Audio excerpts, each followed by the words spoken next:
Hello, my friends, and welcome to Night Whisper. This is a quiet place where we drift together into an unanswered sky slowly, calmly, and without fear. Here, we don't rush toward conclusions.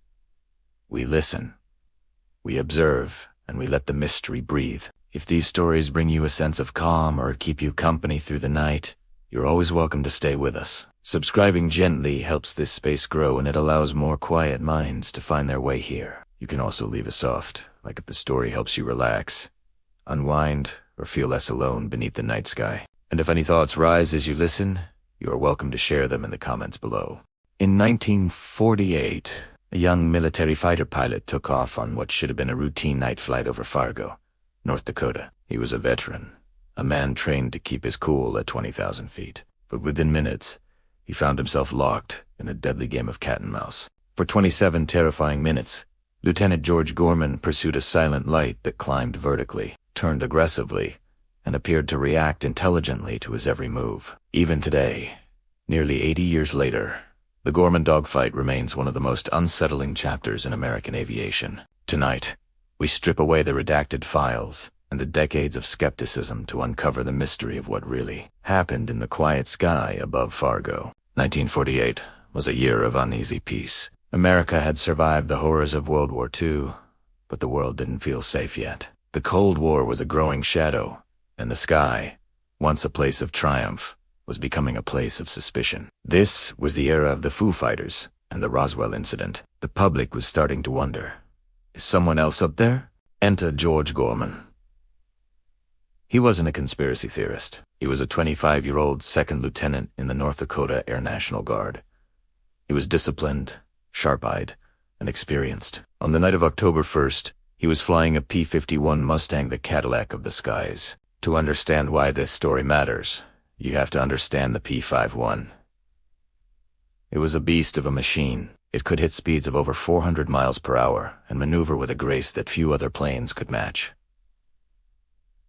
Gorman knew this, plane's limits. He knew exactly what it could do, and more importantly, he knew what it couldn't do. At 9 p.m., the night was clear. Visibility was perfect. Gorman was preparing to land at Hector Airport when he noticed a light below him. He radioed the tower. They had no other aircraft on the books, except for one, a small Piper Cub. But Gorman could see the Piper Cub. This was something else. Gorman decided to investigate. He pushed the throttle, closing the gap. As he got within 1,000 yards, the object did something that defied logic. It didn't just fly away. It blinked, it turned, and then it charged. This is where the story shifts from a sighting to a dogfight. Gorman attempted to intercept the object. Every time he tried to get a clear look, the light would pull a 180-degree turn and come straight at him. Gorman was forced to dive to avoid a mid-air collision. He was a combat pilot, and he was being outflown by a light. He wasn't the only one seeing it. Below, in that Piper Cub we mentioned, was pilot Dr. A.D. Cannon and his passenger. They watched the whole thing from a different angle. They saw the Mustang chasing the light, and they saw the light outclimbing the Mustang with ease. This wasn't a pilot's hallucination. There were witnesses. The pursuit reached its peak when the object began a vertical climb. Gorman pulled back on the stick, pushing the Mustang to its absolute ceiling. His engine was screaming, the air was thinning, and he was nearing a stall. The light, it just kept going. It soared straight up until it vanished into the blackness of the upper atmosphere. When Gorman landed, he was visibly shaken. His report triggered an immediate investigation by the Air Force's Project, signed the predecessor to Project Blue Book. Investigators checked everything. Was it a weather balloon? A weather balloon can't pull 400 mph turns. Was it a Soviet spy plane? No engine noise was heard, and no wings were seen. The Air Force eventually tried to claim it was a lighted weather balloon, but Gorman and the other pilots rejected this. A balloon moves with the wind. This object moved against it, reacted to a pilot's maneuvers, and accelerated at rates that would have crushed a human pilot inside. For a brief moment, in 1948, the military officially labeled this as unexplained. It remains one of the few cases where the intelligent reaction of the object is documented by multiple sources. George Gorman would eventually move on with his life, but he never changed his story. He knew what he saw. He knew the difference between a balloon and a craft. To him, the sky was never the same again. What do you think? Was it a secret Cold War experiment, or did L.T. Gorman encounter something truly from another world? Let us know in the comments. Don't forget to like and subscribe for more deep dives into the unexplained. What do you think? Was it a secret Cold War experiment, or did L.T. Gorman encounter something truly from another world? Let us know in the comments. Don't forget to like and subscribe for more deep dives into the unexplained. Chapter 2: A Pilot Shaped by War.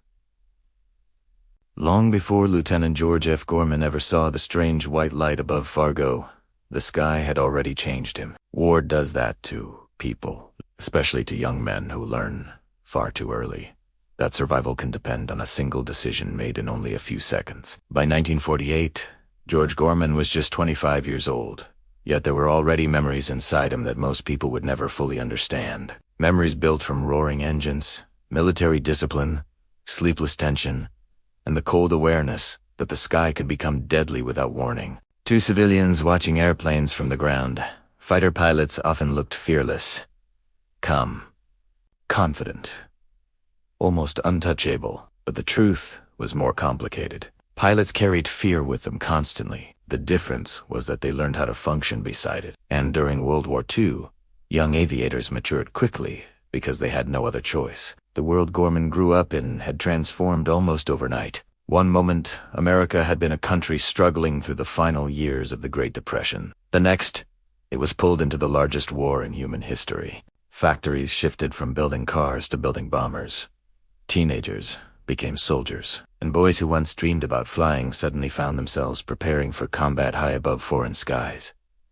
George Gorman belonged to that generation, a generation shaped by urgency, shaped by sacrifice, shaped by the understanding that ordinary life could disappear very quickly. Like many wartime pilots, he learned to trust procedure, observation, and instinct. Military aviation demanded absolute focus because mistakes rarely gave second chances, especially at night. Night flying during the 1940s was not romantic, the way movies often portray it. It was isolating, dangerous, unforgiving. Darkness erased depth perception. Clouds became walls of blackness. Tiny navigation lights floating in the distance could deceive even experienced eyes. Pilots learned to depend on instruments, discipline, and muscle memory, but they also learned something else. The sky could play tricks on the human mind. That reality would later become central to the mystery over Fargo, because skeptics eventually argued that perhaps Gorman simply misinterpreted what he saw that night. Perhaps darkness distorted his perception. Perhaps speed and motion created illusions. Those explanations sound reasonable from the safety of the ground, but the situation becomes far more unsettling when you remember who George Gorman was. This was not an inexperienced civilian looking casually upward through a kitchen window. This was a trained fighter pilot, a man whose profession depended on accurately judging movement, speed, and distance under pressure. That detail mattered enormously to investigators later. And perhaps, even more importantly, it mattered to Gorman himself, because from the very beginning, he sounded genuinely disturbed by what happened in the sky above Fargo. Not excited, not theatrical. Disturbed. There is something deeply human about that reaction. People often imagine UFO witnesses behaving dramatically, speaking with certainty or excitement about impossible things. But many credible witnesses throughout history describe something very different. Confusion. Unease. A quiet struggle to explain what they experienced, without sounding irrational. And in many ways, George Gorman fit that pattern perfectly. He did not begin the evening expecting mystery. He expected a routine, training flights, standard procedures, another ordinary night in the cockpit of a P-51 Mustang. And perhaps that is exactly why the encounter affected him so deeply, because extraordinary experiences become far more unsettling when they interrupt ordinary moments. The P-51 Mustang itself deserves understanding too. It was not just an aircraft. Too many pilots. It was almost a companion, a machine respected for its elegance, speed, and reliability. Even years after World War II ended, the Mustang remained legendary among aviators. Its sleek body and powerful engine represented the peak of piston engine fighter design. Pilots trusted the aircraft because it responded beautifully in the air. Tight turns, rapid climbs, high-speed dives. The Mustang handled them all with remarkable precision, but experienced pilots also knew its limitations intimately. Every aircraft has limits, a maximum climb rate, a maximum turning capability, a point where physics itself begins resisting further performance. And combat pilots become deeply familiar with those boundaries because survival depends on understanding them instinctively. This becomes crucial later in the Fargo story, because when Gorman described the mysterious white light maneuvering beyond what he believed conventional aircraft could achieve, investigators faced an uncomfortable reality. He was speaking as someone who understood aerial performance professionally. Again, that does not make him infallible. No human observer is perfect, but it does make dismissing his testimony far more complicated. And complicated was exactly what the Air Force wanted to avoid during the late 1940s.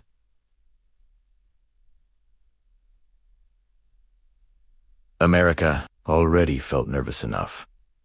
The Cold War intensified that anxiety almost daily. Newspapers spoke constantly about Soviet developments, atomic weapons, military secrecy, and across the country, ordinary citizens worried about hidden dangers they could neither see nor fully understand. And above all those fears hovered one unsettling possibility. What if another nation possessed technology America did not understand yet? That question haunted military officials, especially because aviation technology had advanced at astonishing speed during World War II. Aircraft that seemed impossible only a few years earlier had suddenly become reality. Jets appeared, radar improved. Experimental aircraft pushed beyond previous limits, so when pilots reported strange aerial objects performing unusual maneuvers, officials could not immediately dismiss every case as fantasy. Some sightings might represent enemy technology. That possibility alone demanded investigation, which is why the Air Force quietly created Project Sign in 1947, the first official U.S. government effort dedicated to studying UFO reports. At first, many investigators hoped ordinary explanations would solve most cases. Misidentified aircraft, weather balloons, astronomical objects, optical illusions. But some reports refused to fit neatly into those categories. And then came George Gorman. The strange thing about the Fargo encounter is how ordinary its beginning felt. No alarms, no emergency warnings, no dramatic military response. Just another cold evening above North Dakota. Gorman climbed into his Mustang the way pilots had done countless times before. The cockpit smelled faintly of fuel, metal, oil, and worn leather. Instruments glowed softly in the darkness as the powerful engine rumbled alive beneath him. For pilots, there is something almost meditative about those moments before takeoff. The repetition, the procedure, the quiet focus. Beyond the canopy stretched the enormous night sky, black, endless, indifferent, and somewhere inside that darkness waited a mystery he could not possibly anticipate. As the Mustang lifted from the runway and climbed into the cold air above Fargo, nothing seemed unusual initially. The city lights below appeared peaceful and distant, scattered across the plains like tiny glowing islands surrounded by darkness. The world looked calm from above. Sometimes flying at night creates a strange emotional feeling, as though you have temporarily left ordinary human life behind. Roads disappear. Buildings shrink into patterns of light. The earth itself begins to feel abstract and dreamlike beneath you. Pilots often describe nighttime flying as beautiful, but also lonely, especially during solo flights. Inside the cockpit, it is just you, the aircraft, and the sky. And on that night, George Gorman eventually noticed something that did not belong there. A small white light. Steady. Silent. At first, it barely seemed important. Pilots constantly observe lights during night operations. Distant aircraft, stars near the horizon, reflections from towns below. The sky is full of visual information that must be interpreted carefully. But gradually, something about this light began bothering him.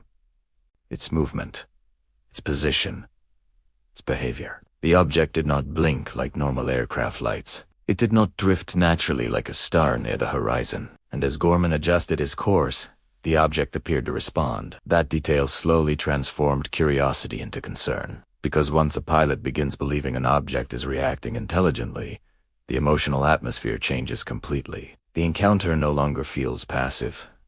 It feels interactive. Imagine the psychological effect of that realization. You are alone inside a fighter cockpit at night. Engine vibrations pulse through your body. Cold darkness surrounds the aircraft in every direction. Then slowly, almost reluctantly, a thought enters your mind.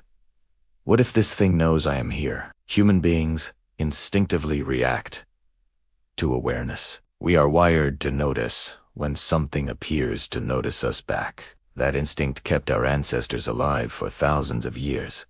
And perhaps somewhere deep inside George Gorman's mind, that same ancient instinct quietly awakened in the skies above Fargo. Because, according to later testimony, the object did not simply continue on a straight course. It maneuvered.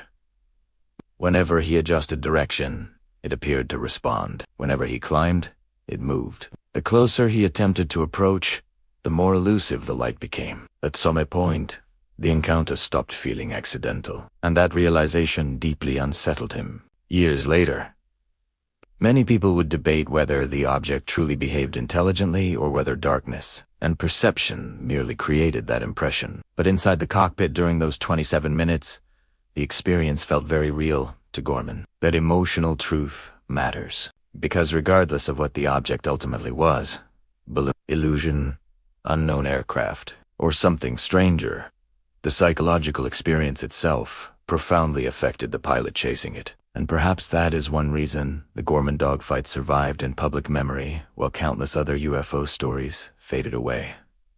The case carried emotional weight, not sensationalism, not fantasy.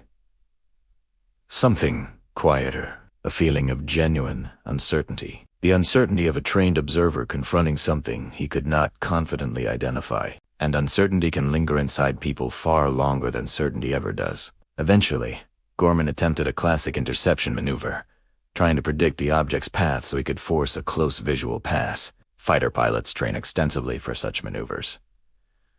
The movement becomes instinctive, but according to Gorman, the object reacted immediately. The white light suddenly climbed upward with astonishing speed, disappearing deeper into the darkness before he could close the distance. Gone. That moment changed the emotional tone of the encounter completely, because now the object no longer resembled a passive aerial phenomenon. It behaved almost strategically. Later descriptions of the event often use the phrase, cat and mouse, and strangely enough, despite flying one of the finest fighter aircraft of its era, Gorman increasingly appeared to be the one struggling to keep up. Again and again, the object remained just beyond reach. Sometimes climbing sharply, sometimes diving aggressively, sometimes appearing to move directly toward him before turning away at the last moment. And through all of it, one detail remained critically important. The Mustang itself functioned perfectly. No mechanical failures, no electrical problems, no radio interference, no instrument malfunction. Everything inside the cockpit behaved normally. Only the object itself seemed abnormal. That fact made the encounter far more difficult for investigators later, because mechanical failure offers comforting explanations. Human error offers comforting explanations. But when experienced pilots report strange encounters while aircraft systems remain fully operational, uncertainty becomes harder to dismiss cleanly. And uncertainty frightened military officials during the Cold War. Because uncertainty creates questions. Questions create fear. And fear spreads quickly once people begin looking upward at the sky differently. Perhaps that is why the story of George Gorman still lingers after so many decades. Not because it definitively proved anything extraordinary, but because one calm autumn night above Fargo, an experienced fighter pilot encountered something that quietly shattered his confidence in what should have been possible. And long after the white light disappeared into darkness, that uncertainty remained behind. Chapter 3. The light that seemed to think. What if the sky above you stopped behaving like the sky you know? Not suddenly, not dramatically, but slowly, as if something inside it begins to notice you. That is exactly how the next part of the Gorman story begins to feel. because by the time Lieutenant George F. Gorman had fully realized what he was chasing above Fargo, the encounter was no longer a simple sighting. It had become something far more uncomfortable. Something interactive, something that felt, in its own quiet way, aware. And awareness is the one thing the human mind is never fully prepared to confront in the night sky. The chase had already begun to change its shape. At first, it was curiosity. Then it became pursuit. But somewhere above the frozen fields of North Dakota, it quietly turned into something else. Entirely a kind of silent conversation made of movement, distance, and reaction. No words. No radio communication, only motion, answering motion. Inside the cockpit of the P-51 Mustang, Gorman remained focused on procedure. His hands moved instinctively over the controls. His eyes constantly scanned the darkness ahead, searching for a stable reference point in a sky that offered almost nothing to hold on to. And there it was again. The white light, still small, still steady, but never still in the way natural objects should be. It did not drift like a star. It did not blink like an aircraft navigation light. It behaved with a kind of deliberate presence, always shifting just enough to stay ahead of him. At one point, Gorman adjusted his heading slightly, expecting the object to continue on a predictable path. Instead, it changed direction. Not after a delay, not gradually, immediately. That single moment began to erode something subtle inside the experience. The assumption that the object was simply moving through space, like everything else in the sky, because natural objects do not respond instantly to human intention. Yet this one appeared to. The psychological effect of that realization is difficult to explain, unless you have experienced something similar. It is not fear at first. It is confusion, a quiet, internal disagreement between what you know should be happening and what you are actually seeing. Gorman would later attempt to describe it in the simplest possible terms, but even simplicity struggled to contain the strangeness of the moment. Every time he tried to get ahead of the object, it adjusted. Every time he climbed to match its altitude, it climbed higher. Every time he attempted to approach from a different angle, it shifted again as if it already understood the intention behind his maneuver. And slowly, without announcement, the chase began to feel less like pursuit and more like response. Inside the cockpit, the roar of the Mustang engine remained constant, grounding him in something physical and familiar, the vibration of the aircraft through his seat. The glow of instruments in the darkness, the steady discipline of trained flight, all of it reminded him that his world was still normal. But outside the canopy, normal was becoming harder to define. At one point, Gorman attempted a more aggressive maneuver, the kind of calculated interception strategy taught in combat training. The idea was simple. Predict the target's future position and cut it off before it arrived there. It is a tactic built on understanding predictable behavior. Aircraft follow physics. Pilots follow patterns. Even enemy fighters, under pressure, eventually reveal habits. But this object did not behave like a fighter, and it certainly did not behave like something following predictable motion. As Gorman committed to the interception, pushing the Mustang into a sharper angle of pursuit, the white light ahead suddenly changed direction again. But this time, something was different. It did not merely turn. It accelerated rapidly. Almost violently, the light shot upward into the darkness above him with a speed that created immediate separation. Not gradual distance, but instant removal from reach. One moment, it was there. The next moment, it was gone higher into the sky, swallowed by darkness so quickly that Gorman could not visually track the transition. No trail. No fading glow. No hesitation, just disappearance upward. That moment left a deeper impression than the earlier maneuvers, because acceleration like that should have limits. Every aircraft has limits. Every known aerial object has limits. But this movement did not appear to respect those boundaries in any familiar way. And once that thought enters a pilot's mind, it is not easily removed, because pilots are trained to understand what possible looks like in the sky, and this was not fitting inside that definition. Below him, Fargo remained completely unaware of what was unfolding overhead. The city lights continued to glow softly across the landscape. Radios still played in homes. Cars still moved through quiet streets. Life on the ground remained untouched by the tension building thousands of feet above. That contrast makes the moment feel even more surreal. A calm town beneath, a silent sky above, and between them, a fighter pilot chasing something that refuses to behave like anything he has been trained to recognize. As the pursuit continued, the pattern became more difficult to ignore. The object was not simply evading, it was reacting. Sometimes it maintained distance deliberately, hovering at a range that kept Gorman engaged but unable to close in. Other times it would approach slightly, almost testing his response, before retreating again. At one point it even moved toward his aircraft head-on before veering away at the last possible moment, a maneuver that would be considered highly unusual if performed by any known aircraft. Because intentional head-on approach followed by sudden retreat is not typical random movement, it suggests decision-making, or at least something that resembles it from a human perspective. And that is where the psychological tension of the encounter deepens. Because the human brain is constantly trying to assign meaning to motion, we naturally search for intention and behavior, even when none exists. But in Gorman's case, the consistency of reaction made randomness harder to assume. The object responded too quickly, too precisely, too consistently. And yet, no sound came from it. No radio signal. No visible structure. Only light. Always light.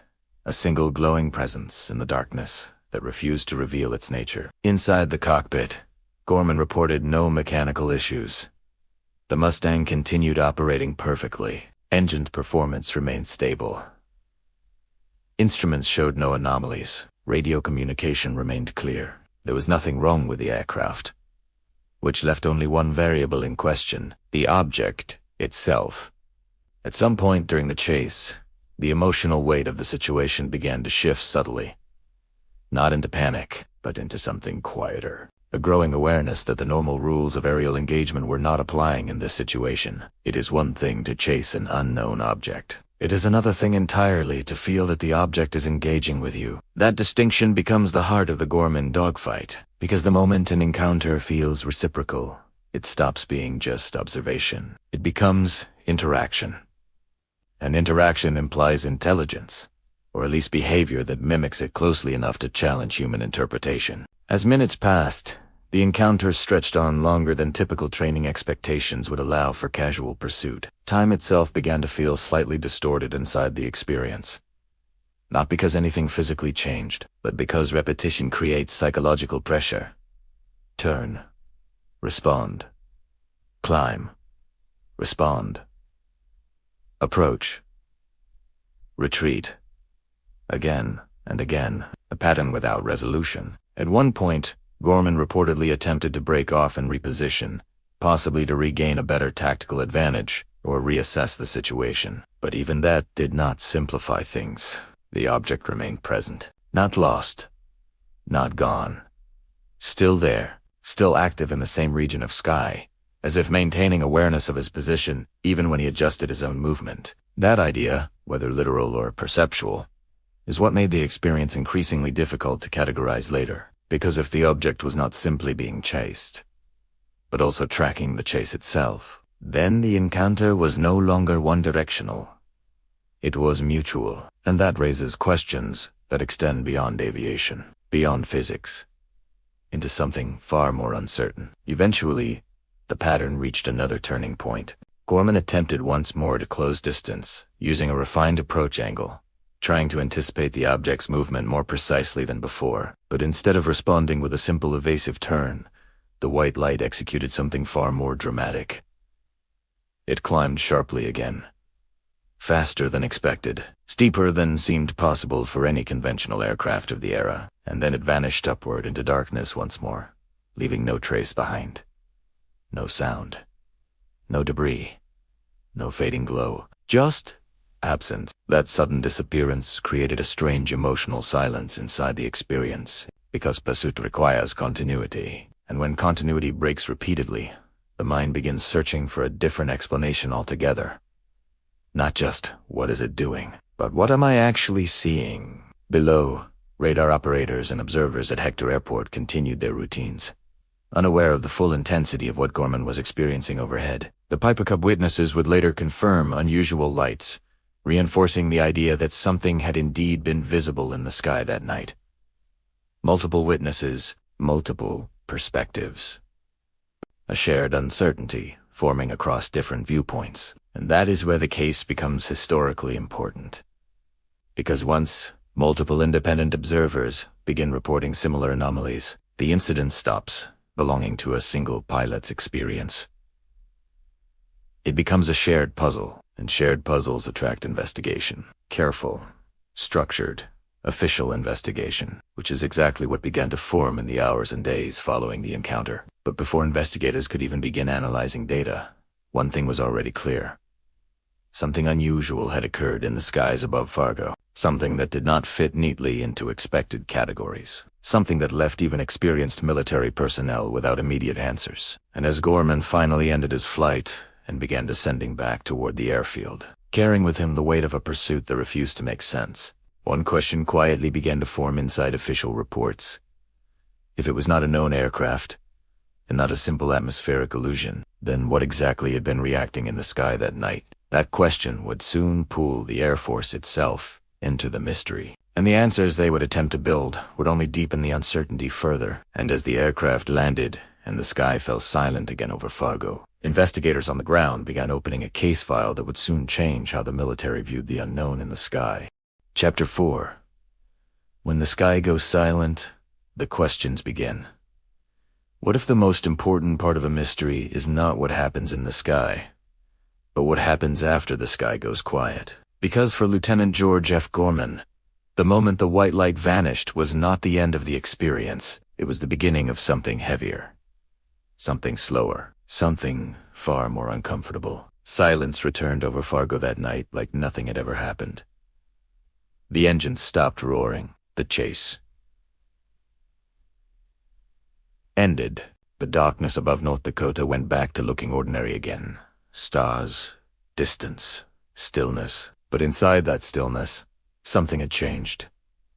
Not in the sky, in people, in the questions forming on the ground. Because once you see something you cannot explain, the world does not immediately return to normal. It pretends to, but it never fully does. Gorman brought his P-51 Mustang back down to Hector Airport, with a mind that was still trying to process what had just unfolded above him. Landing procedures were automatic. Trained. Familiar. But mentally, he was not landing from a routine flight. He was coming down from something that felt unresolved, something unfinished. Inside the cockpit, his hands still carried the memory of the chase. The constant adjustments, the sudden accelerations, the moments where the object seemed to react as if it understood his next move before he made it. And now that he was back on solid ground, the silence felt almost louder than the engine had been. Airfields at night have a strange atmosphere. Even when everything is normal, there is a sense of controlled tension, blinking runway lights, quiet movement of personnel, distant hum of equipment. But on this night, something subtle shifted, because word began spreading even before official reports were filed. A pilot had been chasing something in the sky, something he could not identify, something that did not behave like anything expected. And in aviation communities, news travels fast, especially unusual news. At Hector Airport, air traffic controllers who had been tracking the flight began comparing notes. They had seen unusual movement. They had tracked activity that did not match standard aircraft behavior. And now they were hearing a pilot describe something that matched what they had observed, but could not explain. That alignment of observations is where official concern begins, because a single report can be dismissed. But multiple matching observations become harder to ignore. Inside the quiet rooms of the airport facility, conversations became more serious. Was there an unidentified aircraft in restricted airspace? Was it a balloon drifting in unpredictable winds? Was it something misread on radar or visually distorted by distance? Or was there something else entirely moving through controlled airspace without recognition? These questions were no longer theoretical. They were operational, and operational questions demand documentation. By the time Gorman stepped away from his aircraft, the emotional tone of the situation had already begun shifting from personal experience to official record. He was no longer just a pilot describing something unusual. He was becoming a witness in a case that others would now attempt to reconstruct. But even as investigators prepared to ask their questions, something important had already happened inside Gorman's own mind. he was still trying to reconcile two realities. The first reality was technical. He had flown a mission. He had tracked an object. He had attempted interception maneuvers. He had experienced a pursuit that ended without resolution. That was the factual structure. The second reality was harder to define, because within that pursuit, there had been moments that did not feel mechanical or random, moments that felt responsive, almost intentional. And that is where memory becomes complicated. Because memory does not only store events, it stores impressions. And impressions are shaped by emotion, attention, and intensity. Which means what Gorman carried away from that night was not just a sequence of maneuvers, but a feeling that something in the sky had been aware of him. Whether that feeling was accurate or not would become the subject of debate for decades. But in that moment, it was real to him, and that reality would soon enter official Air Force documentation. Meanwhile, on the ground, a second set of witnesses was preparing to add another layer to the story. A Piper Cub aircraft had been flying in the same general region. Its pilot and passenger had observed unusual lights in the sky during the same time window. Their perspective was different. Ground-based, slower, less direct, but still important, because they did not see only Gorman's aircraft. They also saw something else moving independently in the sky. This is where the Fargo incident begins to expand beyond a single chase. Because now, there are multiple viewpoints, multiple altitudes, multiple interpretations of the same airspace, and when independent observers describe overlapping anomalies, investigators are forced to consider the possibility that something objectively unusual may have been present. Not imagined, not isolated, shared. Back inside the control facility, radar operators reviewed their logs. The technology of the late 1940s was not what it is today. Radar coverage was limited, sometimes inconsistent, and interpretation required experience. But even with those limitations, personnel were trained to recognize standard patterns, civilian aircraft movements, military training flights, weather-related disturbances. What they were less prepared for were reports that did not fit cleanly into any known category, and Fargo was beginning to feel like one of those cases. As the night progressed, the initial excitement of an unusual sighting slowly began transforming into something more structured. Reports were collected, times were recorded, statements were written down, flight paths were reconstructed. The process was methodical, almost clinical, because the Air Force did not approach these incidents as stories. They approached them as data problems. But even data problems can become uncomfortable when they refuse to resolve cleanly. And the Gorman case was not resolving easily. One of the earliest difficulties investigators encountered was the consistency of Gorman's description. He did not describe a vague glow. He described behavior, reaction, response, timing. And timing matters in aviation analysis, because if an object reacts instantly to a pilot's maneuver, that implies either extreme coincidence or something far more complex. At the same time, skeptics within early discussions raised familiar possibilities. Could the light have been a star near the horizon, distorted by atmospheric refraction? Could it have been a balloon reflecting light in unusual ways? Could pilot stress, night vision, strain, or emotional intensity have influenced perception? These explanations were not dismissed. They were considered carefully, because the military's goal was not to prove anything extraordinary. It was to eliminate uncertainty through explanation. But each explanation had to match all observed details, and that is where difficulties began to accumulate. Because while some aspects of the encounter could potentially be explained individually, the combination of all behaviors together created friction. A balloon might drift, a star might appear steady or slightly shifting, a misidentified aircraft might move in predictable patterns. But a single object that appears to repeatedly adjust in response to a pursuing fighter pilot, that is harder to categorize neatly, and categorization was the Air Force's primary tool for resolution. As more analysis began, one phrase started appearing in early summaries: unexplained aerial phenomena. At the time, it was not a sensational term. It was administrative, a classification used when no existing category fully applied. But even bureaucratic language can carry weight when repeated often enough. Because unexplained implies limits. Limits of knowledge. Limits of observation. Limits of current understanding. And that idea, especially in 1948, America, was not comfortable. A nation emerging from war wanted certainty, not ambiguity. Not unresolved questions hanging in official files. But Fargo was not providing certainty. It was providing complexity. Meanwhile, outside official channels, public awareness of the incident began to grow. Local newspapers picked up the story. Radio discussions followed. People in Fargo began talking about a pilot who chased a strange light across the night sky. And as with many early UFO-related stories, the narrative began to evolve slightly with each retelling. Not dramatically, but enough to deepen curiosity, because people are naturally drawn to mysteries that involve credible witnesses, especially pilots.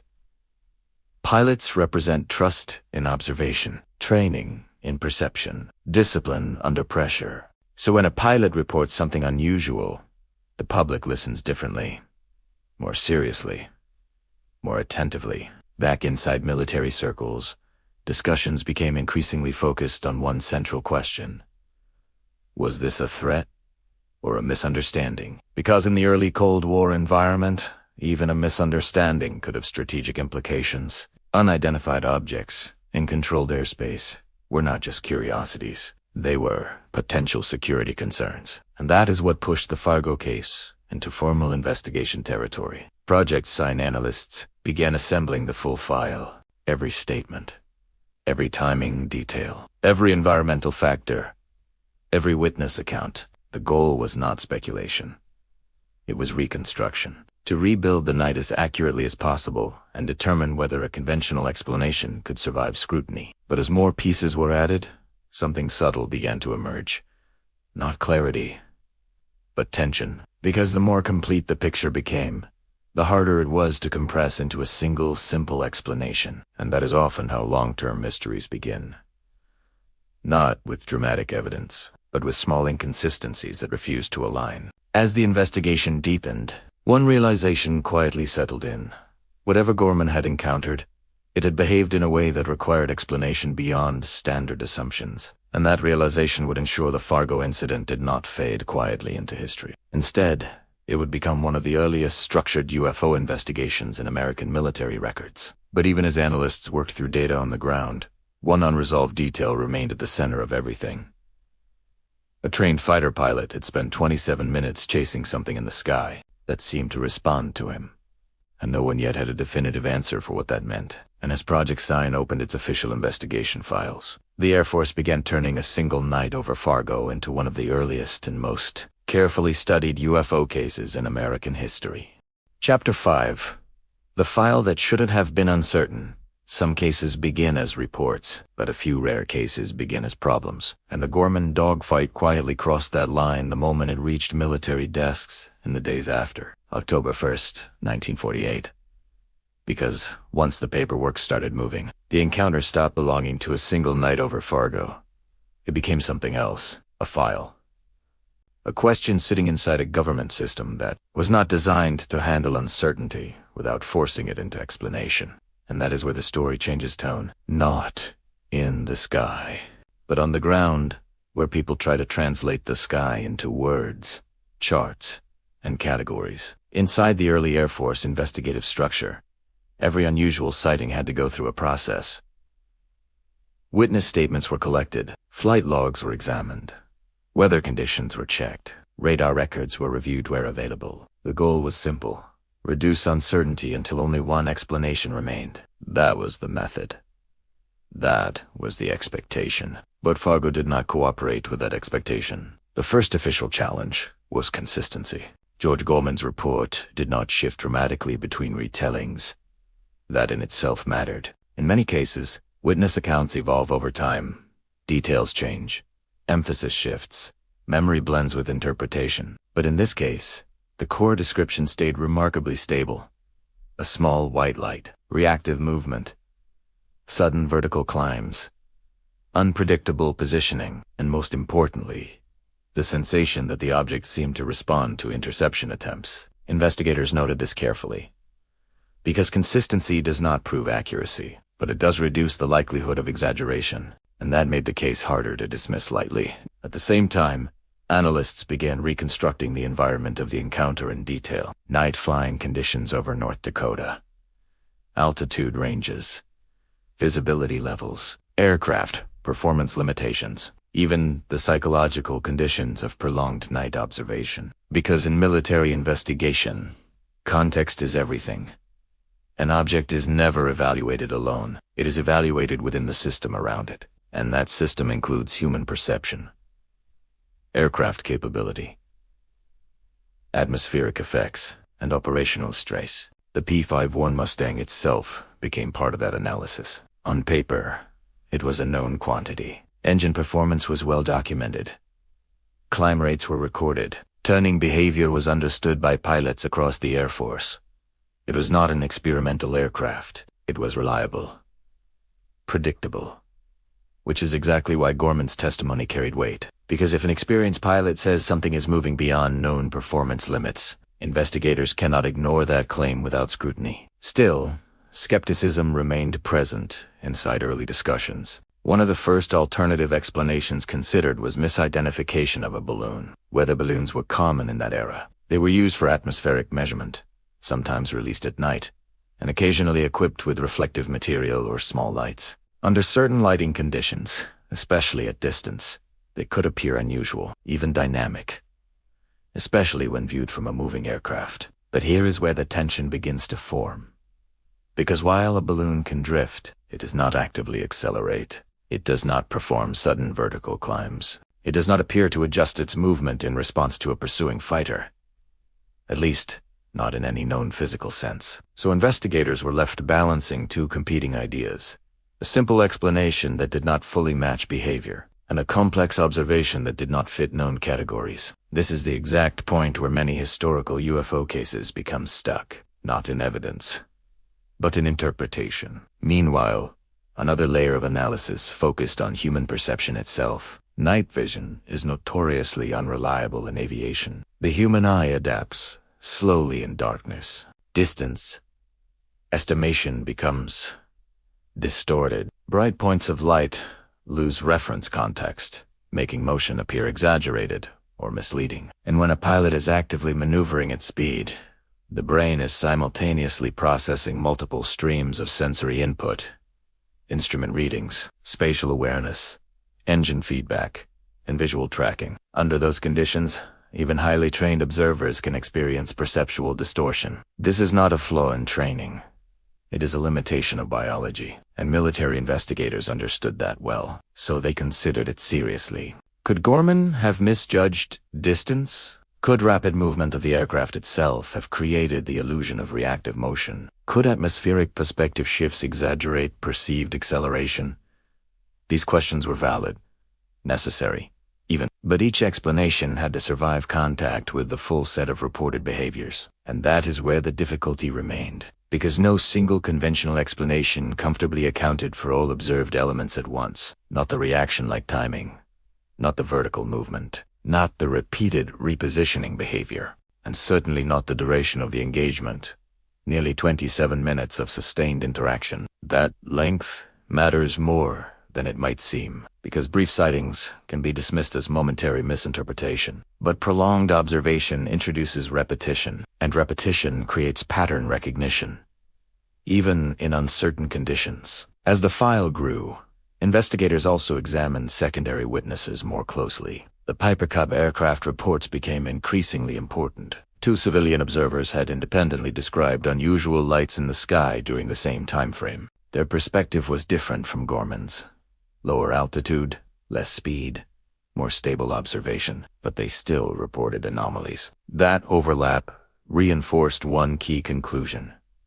Something was visually present in the sky that night, even if its nature remained unclear. This shifted the investigation away from "did something happen?" toward "what did people actually see?" And that is a subtle but critical difference, because it narrows debate. It forces focus. At the same time, air traffic control records were reviewed. Controllers at Hector Airport had monitored the airspace during the incident. Their job was not interpretation. It was tracking. And while radar technology in 1948 was limited compared to modern systems, it still provided useful confirmation of known aircraft movement. What stood out was not a clear radar contact of the object itself, but the absence of corresponding conventional traffic that could explain what Gorman was engaging with.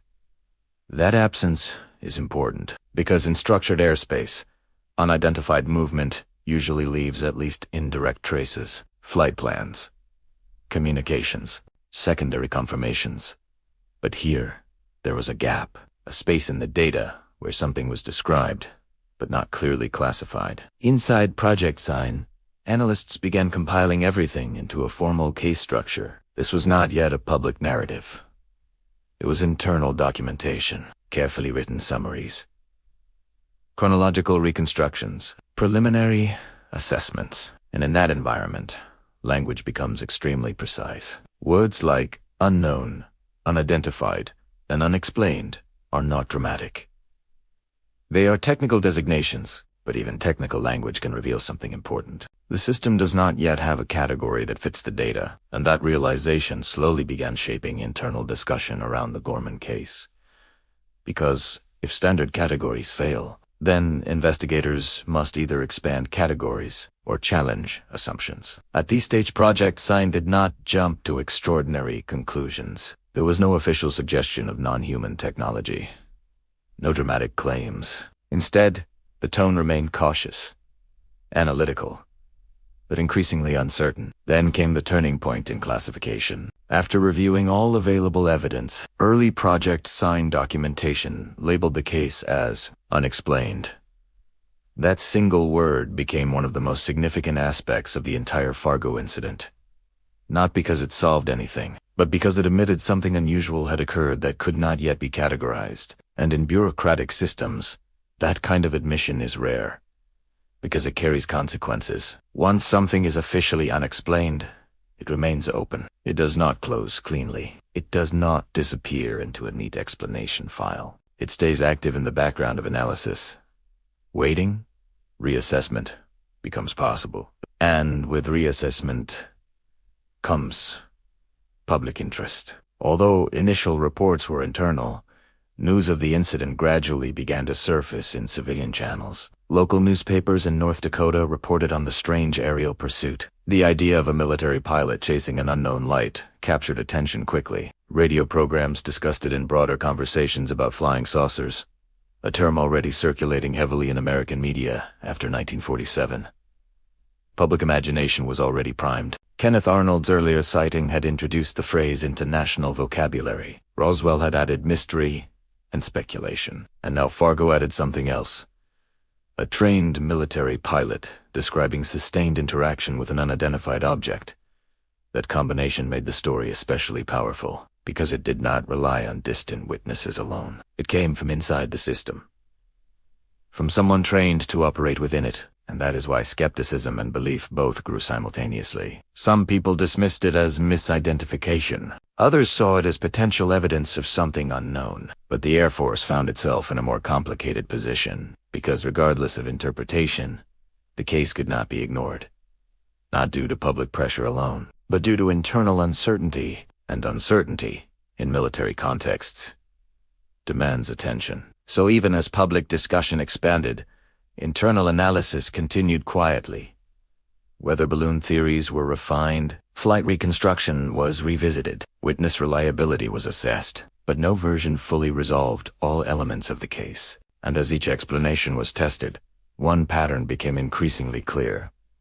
The more detailed the analysis became, the less simple the conclusion appeared. This is where the Gorman Dogfight begins to take on its lasting historical significance, not because it provided an answer, but because it resisted one. It remained suspended between categories, too structured to dismiss easily, too unusual to classify comfortably, and that unresolved tension ensured the case would not fade into obscurity like many other reports of its era. Instead, it would become a reference point, a case study, a recurring example in discussions about unexplained aerial phenomena, because once a system admits it cannot fully explain something observed by a trained pilot under controlled conditions, the question does not disappear.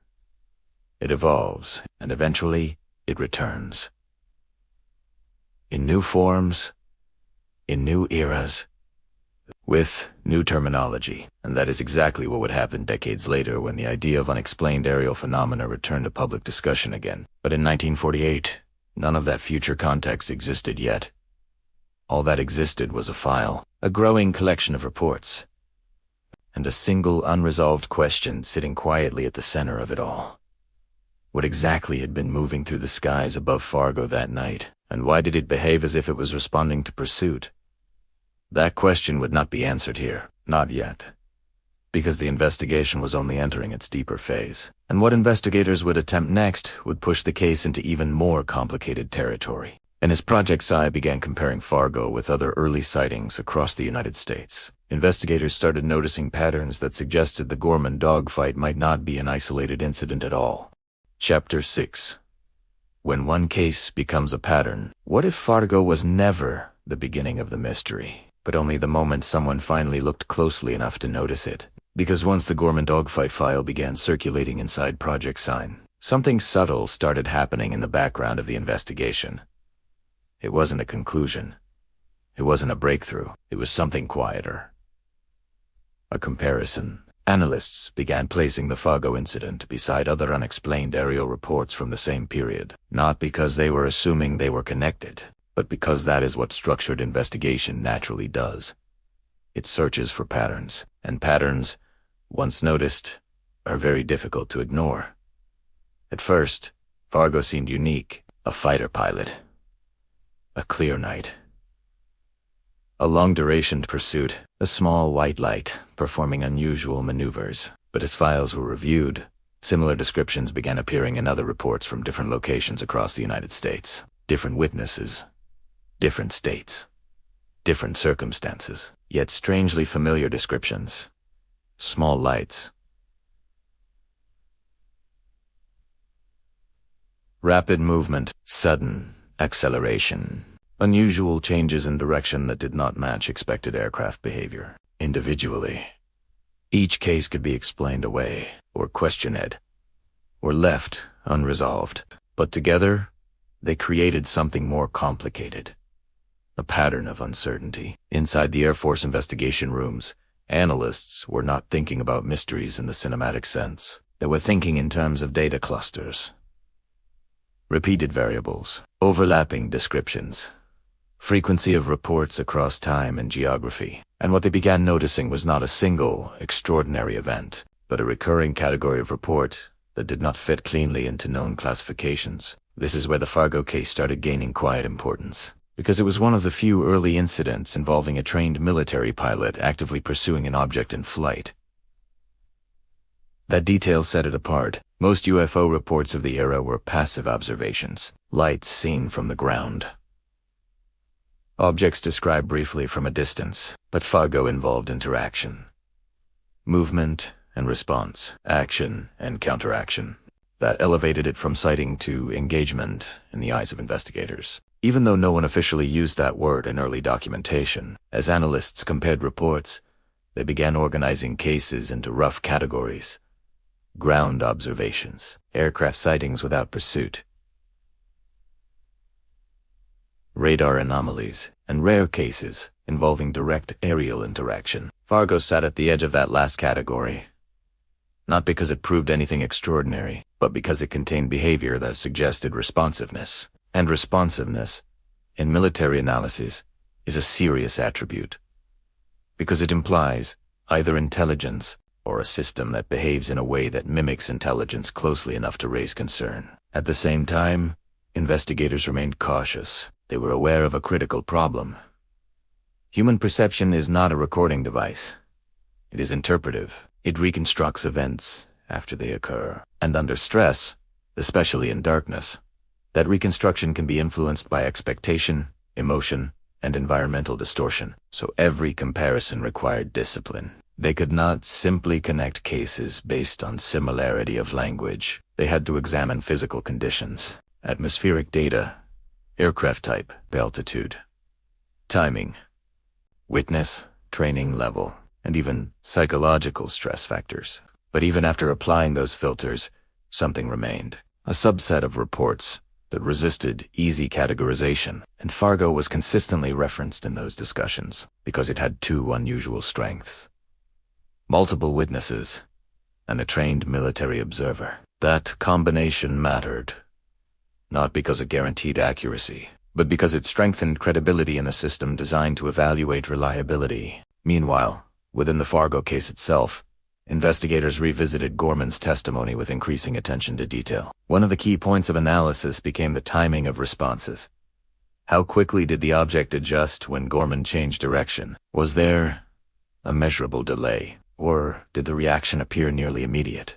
Because if there was a consistent delay, even a short one, it could suggest passive drift, combined with optical illusion. But if reaction time appeared near instantaneous across multiple maneuvers, then the explanation becomes more difficult to reduce to simple environmental effects. This is where interpretation becomes delicate, because eyewitness timing is inherently subjective, and the further back in time an event is reconstructed, the more uncertainty enters precise measurement. Still, Gorman's account repeatedly emphasized one idea.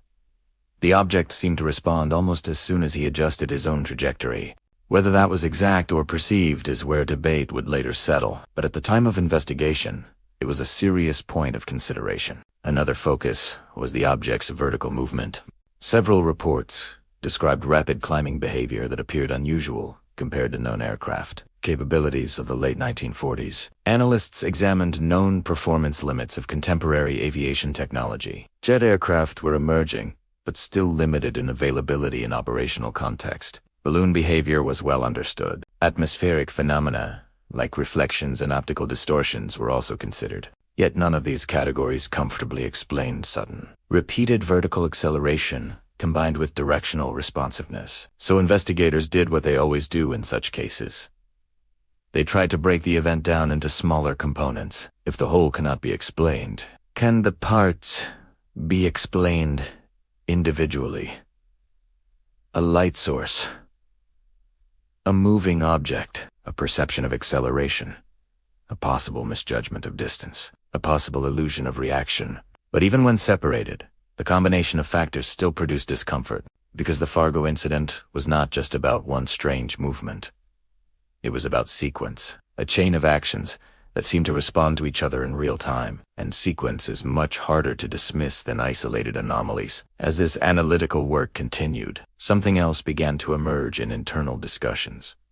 A growing awareness that the Fargo case might not be solvable through standard classification methods alone, because classification systems rely on known reference points, and if a phenomenon does not align with any reference category, then classification itself becomes the limitation. This was not expressed dramatically in official documents. There were no bold declarations, no sensational conclusions. Instead, there were careful phrases like insufficient data for identification, unresolved due to limited corroboration, behavior not consistent with known aerial objects. Language designed to preserve neutrality, but neutrality itself began to signal something important. The system was encountering boundaries in its explanatory framework. Outside the investigation rooms, public awareness of UFO reports continued growing across the United States. By the late 1940s, flying saucer stories had become part of everyday conversation. People discussed them in cafes, newspapers, radio broadcasts, and private conversations. Some believed they were evidence of secret military projects. Others believed they were misinterpretations of natural or man-made phenomena, and some simply remained open to possibility without committing to any conclusion. The Fargo incident added fuel to that conversation because it carried military association, and military association changes perception. A civilian report can be dismissed more easily. A trained pilot's report carries weight, even when uncertain. That is why Fargo continued to circulate in discussions far beyond North Dakota. But inside official channels, investigators remained grounded in procedure. They were not trying to prove extraordinary claims. They were trying to reduce uncertainty, and that distinction is important, because it explains why conclusions remained restrained. Eventually, after extensive review, the Air Force leaned toward a conventional explanation: a lighted weather balloon. This was not presented as absolute certainty. It was presented as the most plausible known category. Weather balloons, especially when equipped with reflective material or small lights, could behave unpredictably when observed from moving aircraft under dark conditions. Wind variation at altitude could create apparent motion. Perspective shifts could distort perceived speed, and pilot maneuvering could amplify visual misinterpretation. These factors were all valid considerations, and they formed the backbone of the official leaning toward a natural explanation. But even within that framework, something remained unresolved, because no explanation fully accounted for every described behavior simultaneously, and that gap is what kept the case alive in later years. Not as proof of anything specific, but as an example of how even structured investigation can reach limits when confronted with incomplete or ambiguous data. As Project Sign continued its broader work, Fargo began to serve as a reference case, a structured example of early UFO investigation challenges. A case where credible observation met incomplete classification, and where certainty remained just out of reach. Over time, the file itself became part of a larger narrative inside UFO research history. A moment where the Air Force quietly acknowledged something unusual had been reported, without fully defining what it was, and that balance between acknowledgement and uncertainty would shape how future cases were handled. Because once a system recognizes its own limitations, it begins to adapt. Slowly, carefully, and often quietly. But in 1948, that adaptation was only beginning, and Fargo was one of the first cases to reveal the pressure points inside it. A trained pilot, a reactive light, a prolonged aerial engagement, and a conclusion that refused to settle into complete certainty. Which meant the story was far from over, because once a pattern begins forming, the next question is always the same. If this happened before, where else did it happen? And as investigators expanded their search beyond Fargo, they began uncovering other early encounters that echoed the same strange behaviors, suggesting that the Gorman Dogfight might be part of something much larger than anyone initially realized. Chapter 7. Echoes in the Same Sky. What if Fargo wasn't an exception, but a signal? That unsettling idea began forming quietly inside early Air Force analysis as investigators widened their scope beyond a single case file. Because once you stop looking at one incident in isolation and start looking at many incidents together, the sky begins to feel different, not more crowded, but more complicated. And complexity is exactly what Project Sign investigators began to notice as they compared the Gorman Dogfight with other reports from the late 1940s. At first, they expected differences. Different witnesses should mean different kinds of descriptions. Different locations should produce different environmental explanations. Different aircraft types should create different observational conditions. That is what normal data variation looks like. But what they found instead was something subtle. Repetition in the strange details. Not identical stories, but familiar patterns of behavior. Small lights, sudden acceleration. Unusual changes in direction, and in some cases, the same unsettling suggestion of responsiveness. It was not that every report matched Fargo exactly. It was that certain elements kept reappearing across unrelated incidents. And that repetition demanded attention. Because in investigative work, repeated anomalies are rarely ignored for long, even when they cannot yet be explained. One of the key challenges was that early UFO reports came from a wide variety of observers, civilians, military personnel, pilots, ground witnesses, radar operators. Each group brought different levels of training and perception. So analysts had to be extremely careful not to overvalue similarity or underestimate error. But even after applying strict filters, some reports remained difficult to dismiss entirely. Fargo was one of them, because it involved direct aerial interaction. An aerial interaction introduces a level of complexity that ground observation does not. When a pilot is moving through space at speed, every visual reference shifts constantly. Distance compresses, angles distort. Light behaves differently depending on movement. So analysts had to ask a difficult question. Was Fargo an isolated perceptual distortion, or part of a broader category of aerial phenomena that had not yet been properly defined? That question did not have an easy answer, but it changed how investigators reviewed other cases.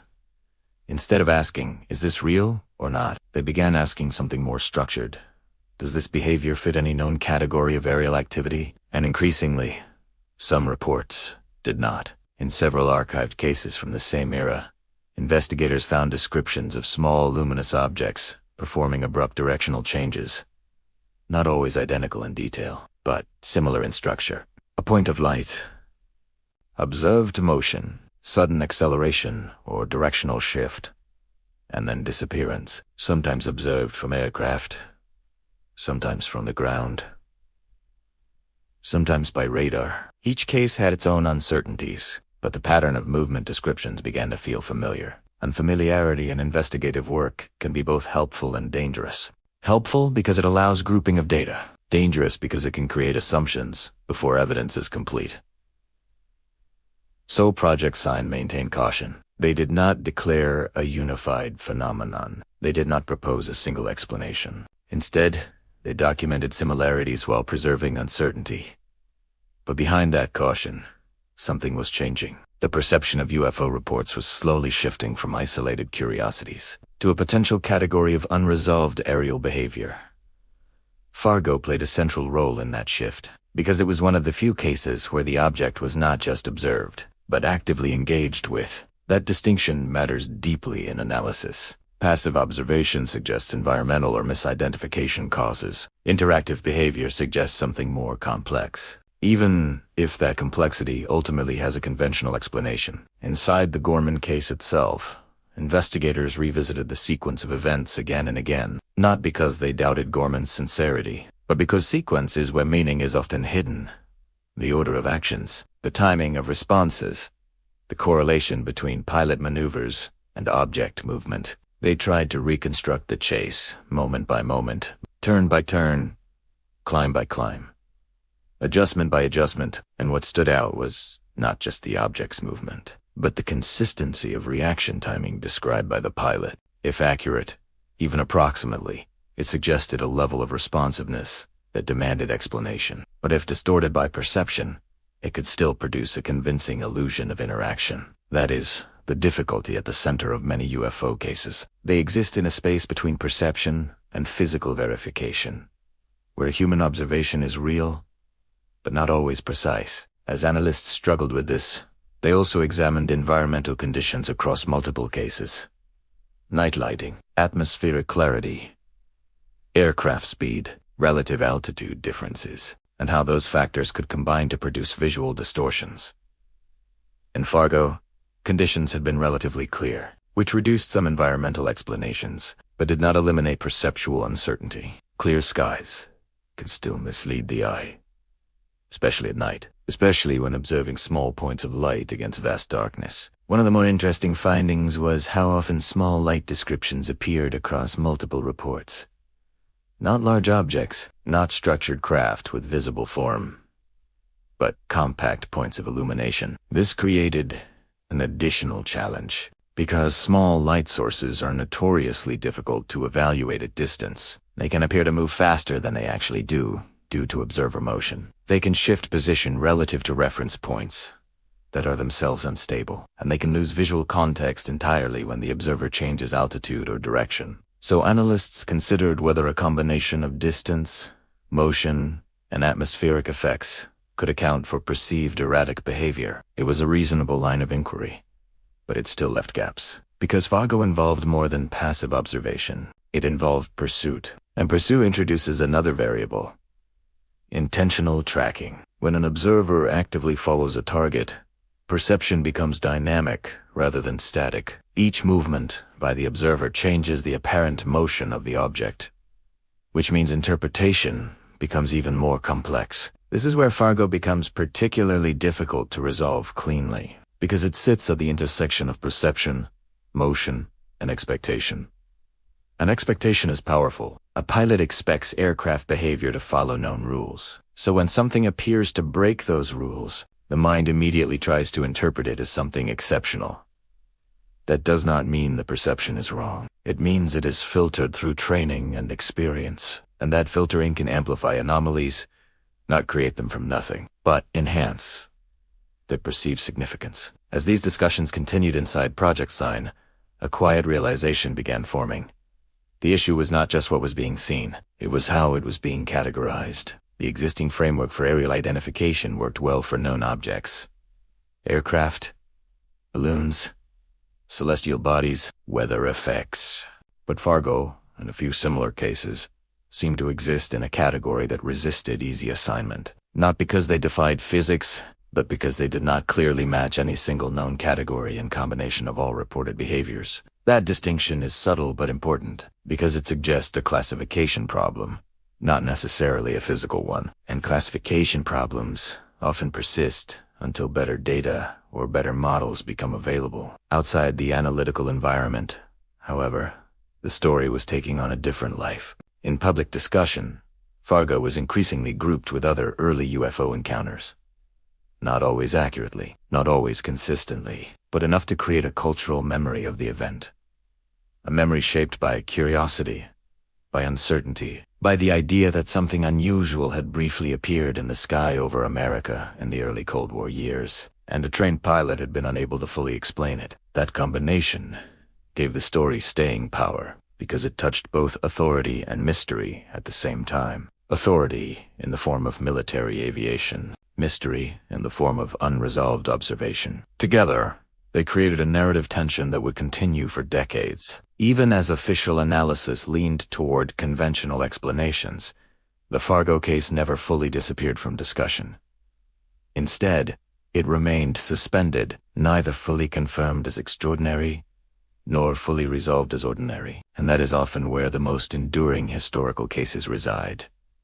In unresolved space between certainty and doubt. As Project Sun continued expanding its data set of early reports, Fargo remained a reference point for structured uncertainty, a case that demonstrated both the strengths and limits of military investigation in an era when aerial technology and observation were rapidly evolving. And slowly, without formal announcement, something else began to emerge inside the broader pattern. The recognition that unexplained reports were not isolated anomalies.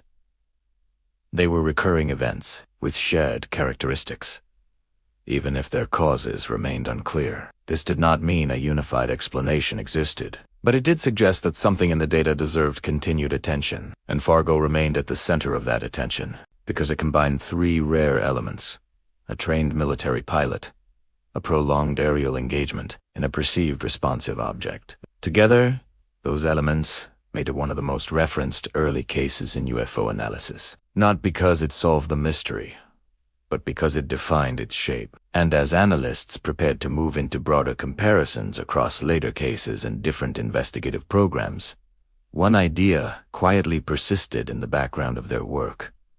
If Fargo was not an isolated incident, then what else had been overlooked in the early years of aerial reporting? And as investigators began tracing similar encounters across different regions and later Air Force projects, the Gorman Dogfight started to transform from a single unexplained event into one of the foundational cases shaping how the military would handle UFO reports for decades to come. Chapter 8. When the military stops laughing, there is a quiet moment in every investigation when disbelief stops being automatic. Not because certainty arrives, but because the volume of unusual reports becomes too consistent to ignore casually. And sometime after Fargo entered Project Sign's internal discussions, that moment began forming inside parts of the U.S. Air Force slowly. Carefully. At first, nothing official changed. The language stayed cautious. The classifications remained conservative. The tone remained restrained. But beneath that surface, something important was happening. UFO reports were no longer being treated as isolated curiosities. They were becoming a category of concern, not because anyone had proven anything extraordinary, but because too many cases refused to resolve cleanly. And Fargo was one of the early pressure points in that shift, because it involved something the military understood very well: a pilot in controlled airspace, a known aircraft, a structured engagement, and an object that did not behave in a predictable way. That combination made it difficult to dismiss without deeper review. Inside Project Sign, analysts were beginning to realize that the challenge was not simply identifying what people saw, but standardizing how those observations were interpreted. And that is where the real tension began. Because interpretation is never neutral. It depends on training, on expectation, on institutional assumptions about what is possible. And during the late 1940s, those assumptions were being quietly tested by the growing number of unexplained aerial reports. Fargo did not stand alone, but it stood out. Because it had something rare, an active engagement between pilot and object. Most reports involved passive observation, a light seen briefly, a shape noted at distance, a radar blip that could not be confirmed. But in Fargo, there was pursuit, tracking, response, adjustment.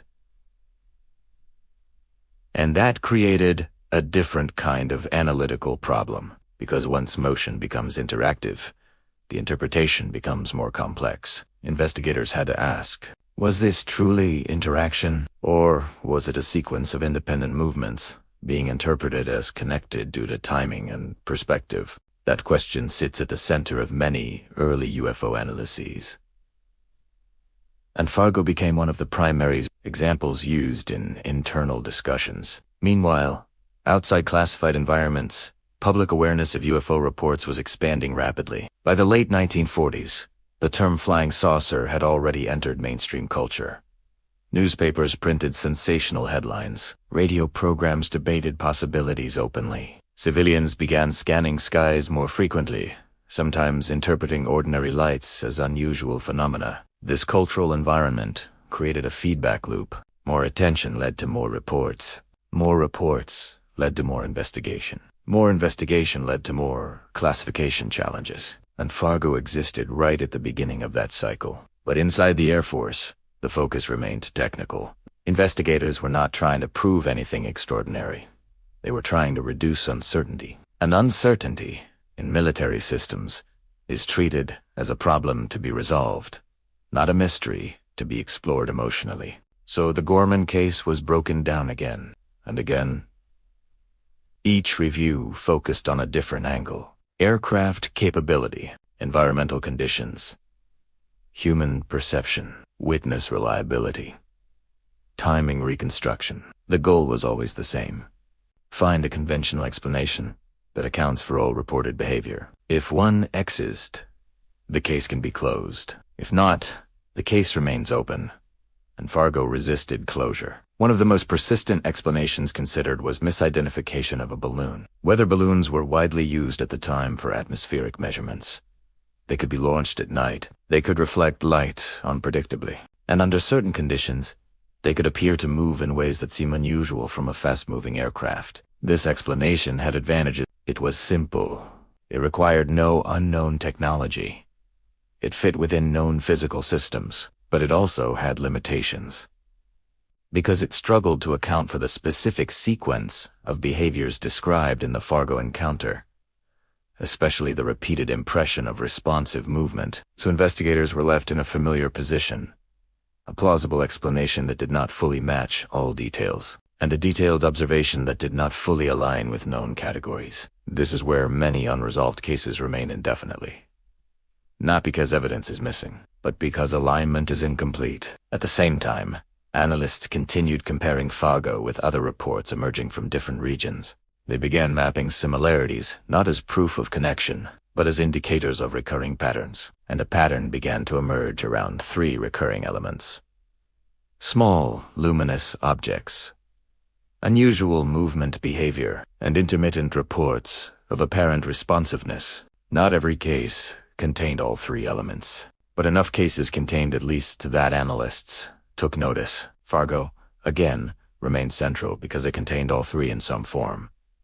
This did not lead to a conclusion, but it did lead to a shift in attention. Because when multiple independent reports, partial overlap in behavior descriptions, investigators begin to consider whether they are looking at variations of a similar class of phenomenon, or simply coincidental similarities across unrelated events. And without definitive physical evidence, that question remains open. Inside Project Sign, language remained careful. Reports were not labeled as extraordinary. They were not classified as non-human technology. Instead, they were categorized under broad terms like unidentified aerial phenomena, insufficient evidence for identification, unexplained aerial activity.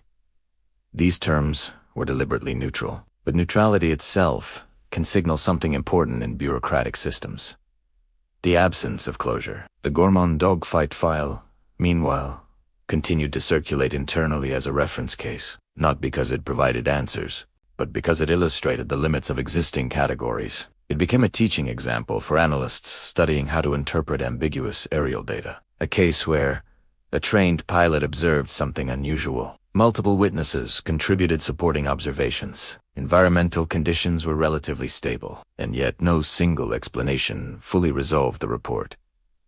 That combination made it valuable for analysis. because it demonstrated that uncertainty can exist even under controlled or favorable conditions. As time passed, the case also began to attract attention beyond military circles. Researchers, journalists, and early UFO writers started referencing Fargo as one of the more credible early encounters. Not because it proved anything definitive, but because it came from a military aviation context, rather than purely civilian observation. That distinction gave it weight in public discourse. And weight in public discourse often extends the lifespan of a story. But inside official channels, the focus remained grounded. No final, extraordinary conclusion was adopted. The most consistent leaning remained toward conventional explanations, particularly balloon-based interpretations. Yet even within that leaning, there was acknowledgement that some aspects of the case remained unresolved, and that unresolved portion is what preserved the file's relevance. Because closure requires full alignment, and Fargo never fully achieved that. Over time, the case began to take on a different role in UFO research history. It was no longer just about what happened on October 1st, 1948. It became an example of early investigative methodology, how the military approached unexplained sightings, how evidence was evaluated, how uncertainty was categorized, and how some cases resisted full resolution despite structured analysis. In Sensei, Fargo became less about the object itself, and more about the system trying to understand it, and that system was still evolving. Still learning, still adapting to a new kind of problem set emerging in post-war airspace. Meanwhile, the broader cultural fascination with UFOs continued to grow. But inside military analysis, the tone remained restrained. No dramatic conclusions were issued. No definitive statements were made. Instead, there was a growing recognition that aerial reports required structured long-term observation, rather than immediate categorization in all cases. And Fargo contributed quietly to that realization, because it demonstrated that even trained observation, even controlled conditions, even structured investigation can still produce outcomes that resist final explanation. And that realization shaped how future cases would be approached, not by providing answers, but by refining the questions. As analysts prepared to transition toward broader historical comparisons and later investigative programs, Fargo remained in the background as a foundational reference point, a case that did not resolve, but influenced how unresolved cases were treated, and that influence would continue to echo through later decades of aerial investigation. And as the Air Force moved from Project Sign into more skeptical investigative programs, the Gorman Dogfight would soon be reinterpreted again, this time through a far more cautious and controlled lens that sought to remove uncertainty rather than expand it. Chapter 9. When doubt becomes policy.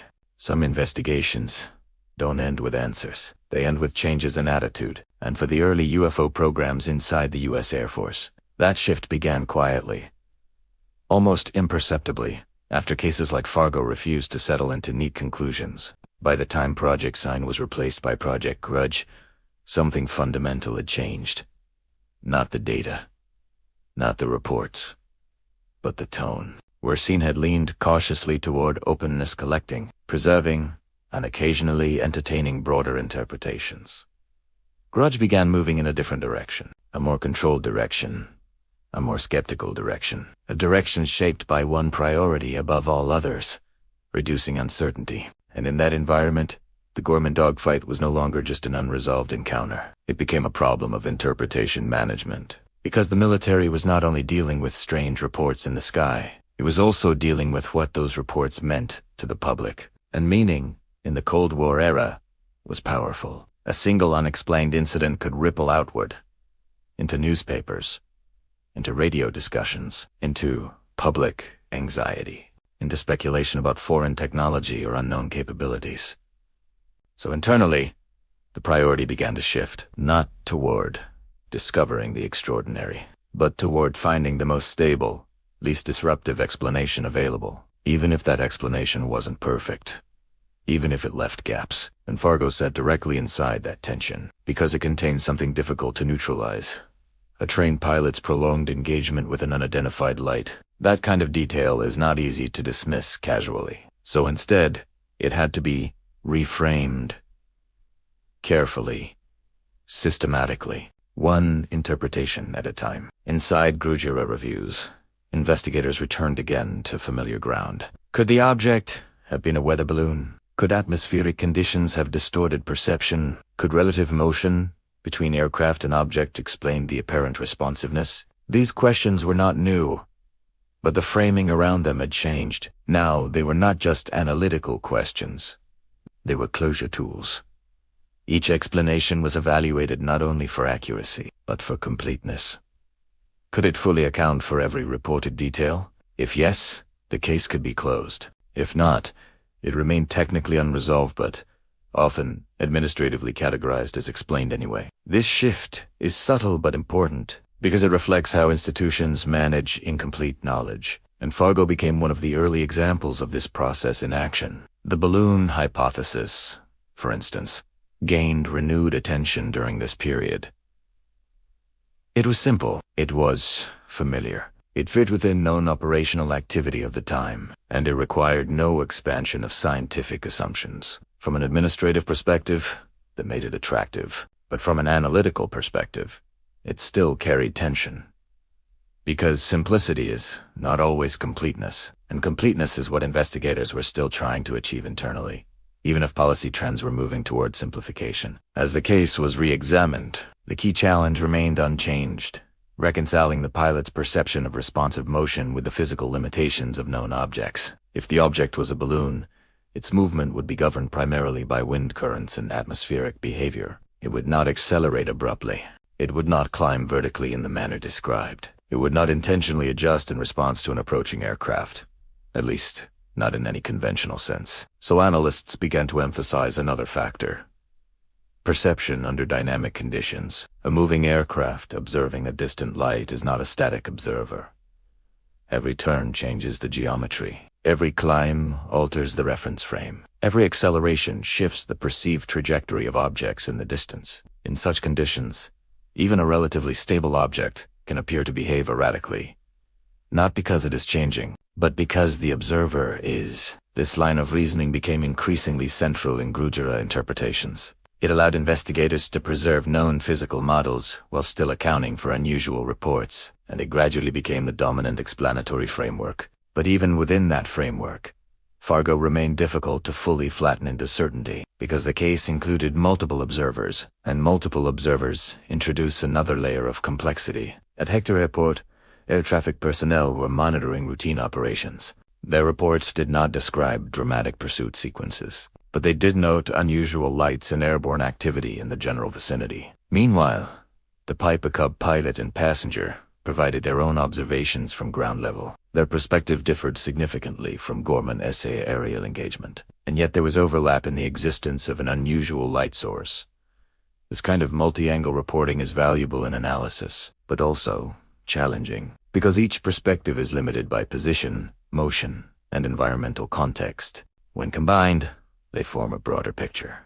But that picture is not always fully aligned, so investigators were left with a familiar problem: multiple partial truths that do not merge into a single complete narrative. In response, Grugera methodology increasingly favored standardization. Reports were categorized more aggressively into known classes: misidentification, atmospheric phenomena, balloon activity, astronomical objects, psychological or perceptual error. The goal was not necessarily to deny anomalies, but to reduce ambiguity in classification, and Fargo, over time, was gradually placed closer to the balloon or atmospheric explanation category in official summaries, even though internal acknowledgement of unresolved elements still lingered in older documentation. This duality, official explanation versus analytical uncertainty, became a defining feature of early UFO investigation history, and it is one reason the Gorman Dogfight continued to resurface in later decades. Because unresolved cases rarely disappear completely,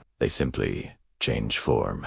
In public memory, Fargo began to evolve into something slightly different from its internal classification. It became a symbol of early military UFO encounters, not because it provided definitive proof of anything extraordinary, but because it represented a credible uncertainty. A trained pilot, a structured engagement, a documented investigation, and an explanation that never fully settled universal agreement. That combination gave it staying power in UFO literature. Meanwhile, within military archives, The focus shifted further toward control and categorization efficiency. Grudge was less interested in preserving ambiguity for its own sake. It was interested in reducing the number of unknowns in official reporting, because unknowns in a Cold War environment were politically and strategically sensitive. An unknown object in restricted airspace was not just a curiosity. It was a potential intelligence gap, a possible surveillance concern, a security ambiguity. So even when explanations were imperfect, there was institutional pressure to provide closure where possible. Fargo became part of that broader administrative landscape, not as a singular mystery, but as a data point in a growing collection of reports that needed consistent interpretation. Still, something interesting persisted beneath the official language. Even as Grudge leaned toward conventional explanations, it did not entirely erase uncertainty. Instead, it contained it, filed it, reframed it, and in doing so, preserved it in a different form. Because once something is documented as unexplained in early analysis, even temporarily, that classification leaves a historical trace, and that trace becomes important later. As researchers, historians, and later investigative programs revisit earlier cases with new frameworks. From that perspective, Fargo never truly left the conversation. It simply moved between categories. From unexplained to explained but contested to historical reference case. And that movement itself tells a story, not just about what was seen in 1948, but about how institutions handle uncertainty over time. By the end of the Grudge period, the official stance leaned more firmly toward conventional explanations for most cases, including Fargo. But internally, the record still reflected nuance. Not all investigators were fully convinced that every detail had been perfectly accounted for, and that lingering discomfort quiet, unspoken, bureaucratically contained helped keep the case alive in later discussions. Because in investigative history, unresolved tension is often more durable than resolution. And Fargo had exactly that kind of tension. A case that could be explained, but never fully exhausted. A report that could be categorized, but never entirely closed in a way that eliminated every question. And that is why it continued to reappear in later programs, including those that followed Grudge. Because once a case enters the category of structured uncertainty, it becomes part of institutional memory. Not as proof, not as mystery, but as a reminder of the limits of interpretation under imperfect conditions. And those limits, as investigators would later rediscover, never truly disappear. They only evolve. And as the Air Force moved beyond Grudge into more formalized investigation structures like Project Blue Book, the Gorman Dogfight would once again be pulled into a new analytical framework, one that tried not just to explain sightings, but to classify the entire phenomenon more systematically than ever before. Chapter 10. The Case That Refused to Stay Closed. By the time Project Blue Book entered the picture, the Gorman Dogfight was no longer just a single investigation file. It had become something else entirely. A reference point. A teaching example. A case that followed analysts from one program to the next like a shadow that refused to dissolve into a final answer. And Blue Book had a different mission than its predecessors, where Project Sign had leaned toward open-ended exploration, and Project Grudge had leaned toward skepticism and reduction. Blue Book attempted something more structured, more systematic, more scientific in appearance. The goal was not just to collect UFO reports. It was to classify them in a way that would stand up to scrutiny from both military leadership and the public. And that meant building categories that could contain uncertainty without being overwhelmed by it. So cases like Fargo became especially important, because they tested the limits of those categories. The Gorman Dogfight did not fit neatly into simple labels. It was not a brief sighting. It was not a distant observation. It was an active aerial engagement, described in detail by a trained military pilot. That alone made it unusual. But what made it more difficult to classify was the structure of the encounter itself. It had passes, it had responses. It had apparent adaptation. And adaptation is one of the most difficult features to explain away casually. Inside Blue Book analysis, investigators revisited the case file with new emphasis on categorization discipline. They were not just asking what happened. They were asking how to place what happened into an existing system of known phenomena. Was it astronomical? Was it atmospheric? Was it man-made? Was it misidentified conventional activity? Each category required supporting alignment, and Fargo resisted alignment across multiple categories simultaneously. For example, astronomical explanations were quickly ruled insufficient for the full duration of the event. A star or planet does not accelerate. It does not climb vertically in response to aircraft movement. It does not maintain consistent relative positioning during a prolonged chase. That category weakened early in analysis. Atmospheric explanations were considered more seriously. Temperature inversions, light reflection, visual distortion in night conditions. These factors can produce convincing illusions under certain circumstances. But again, the issue was persistence and interaction. Atmospheric effects tend to be passive. They distort perception, but they do not usually appear to respond in structured ways to an observer's maneuvers. So while atmospheric conditions may have contributed to perception difficulty, they did not fully resolve the behavioral pattern described in the case.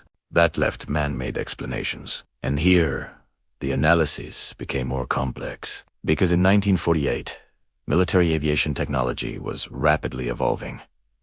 Experimental aircraft existed. Test flights occurred in restricted areas. Secret programs were beginning to emerge in early Cold War development environments, so investigators could not simply assume all unknown objects were civilian or natural in origin. They had to consider classified possibilities as well. However, no confirmed military aircraft matched the reported behavior of the object in Fargo at that time.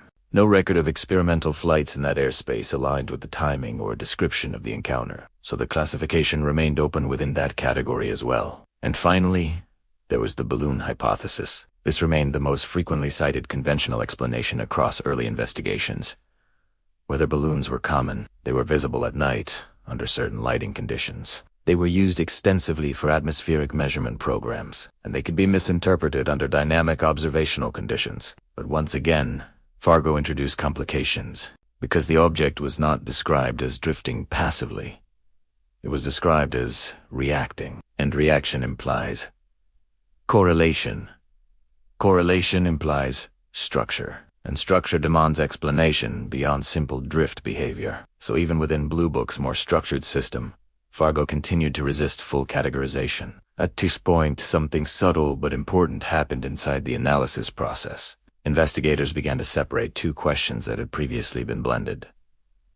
What was physically present, and what was perceived during interaction? This separation allowed more nuanced discussion, because it acknowledged that perception and physical reality are not always perfectly aligned in dynamic aerial environments, especially when high-speed aircraft are involved, especially when observation is occurring at night, especially when the observer is actively maneuvering. So analysts began reconstructing the encounter in a more technical way. They mapped likely aircraft positions, estimated relative speeds, modeled visual angles, and tried to simulate how a stationary or slowly moving object might appear from a fast-moving fighter jet. These reconstructions did not produce a single definitive answer, but they did introduce plausible distortion pathways, and those pathways became part of the official interpretive framework. Still, even with advanced reconstruction attempts, Fargo did not fully resolve into certainty. It remained partially explainable, but not fully collapsible into one clean category. And that is where its historical importance deepened. Because Blue Book was not just collecting stories, it was building a public-facing record of how the Air Force handled unexplained aerial reports. And cases like Fargo exposed the limits of that effort, not in a dramatic way, but in a structural way. They showed that even with disciplined classification systems, some reports resist final assignment, and those resistances accumulate. In internal documentation, Fargo was often referenced alongside a small group of early cases that consistently returned mixed evaluations.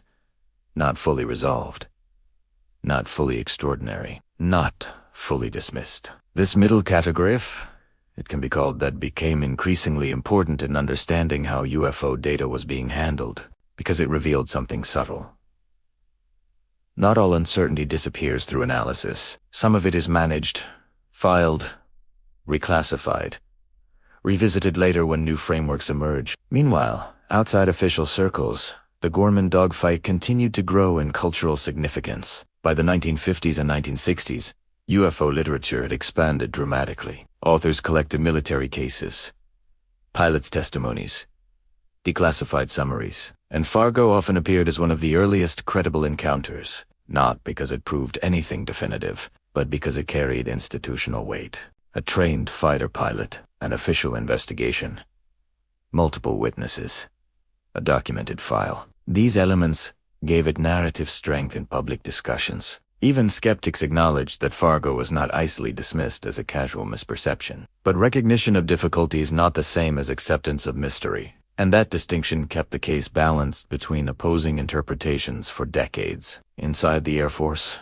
Blue Book eventually reached a pragmatic position. Most UFO reports, including Fargo, were ultimately categorized under conventional explanations where possible, and under unidentified when not. But the emphasis increasingly shifted towards statistical aggregation rather than case-by-case uncertainty. In other words, the goal became understanding the overall pattern of reports, not resolving every individual case perfectly. And in that shift, Fargo transitioned from active investigation file to historical reference point, a case used to illustrate early investigative challenges, not a mystery to be solved, but an example of how uncertainty was handled in its time. Yet even as institutional focus moved forward, Fargo did not fade, because unresolved cases rarely vanish completely. They persist in archives, in citations, in secondary references, in cultural and in the minds of those who study patterns rather than isolated incidents. And so the Gorman Dogfight remained present in a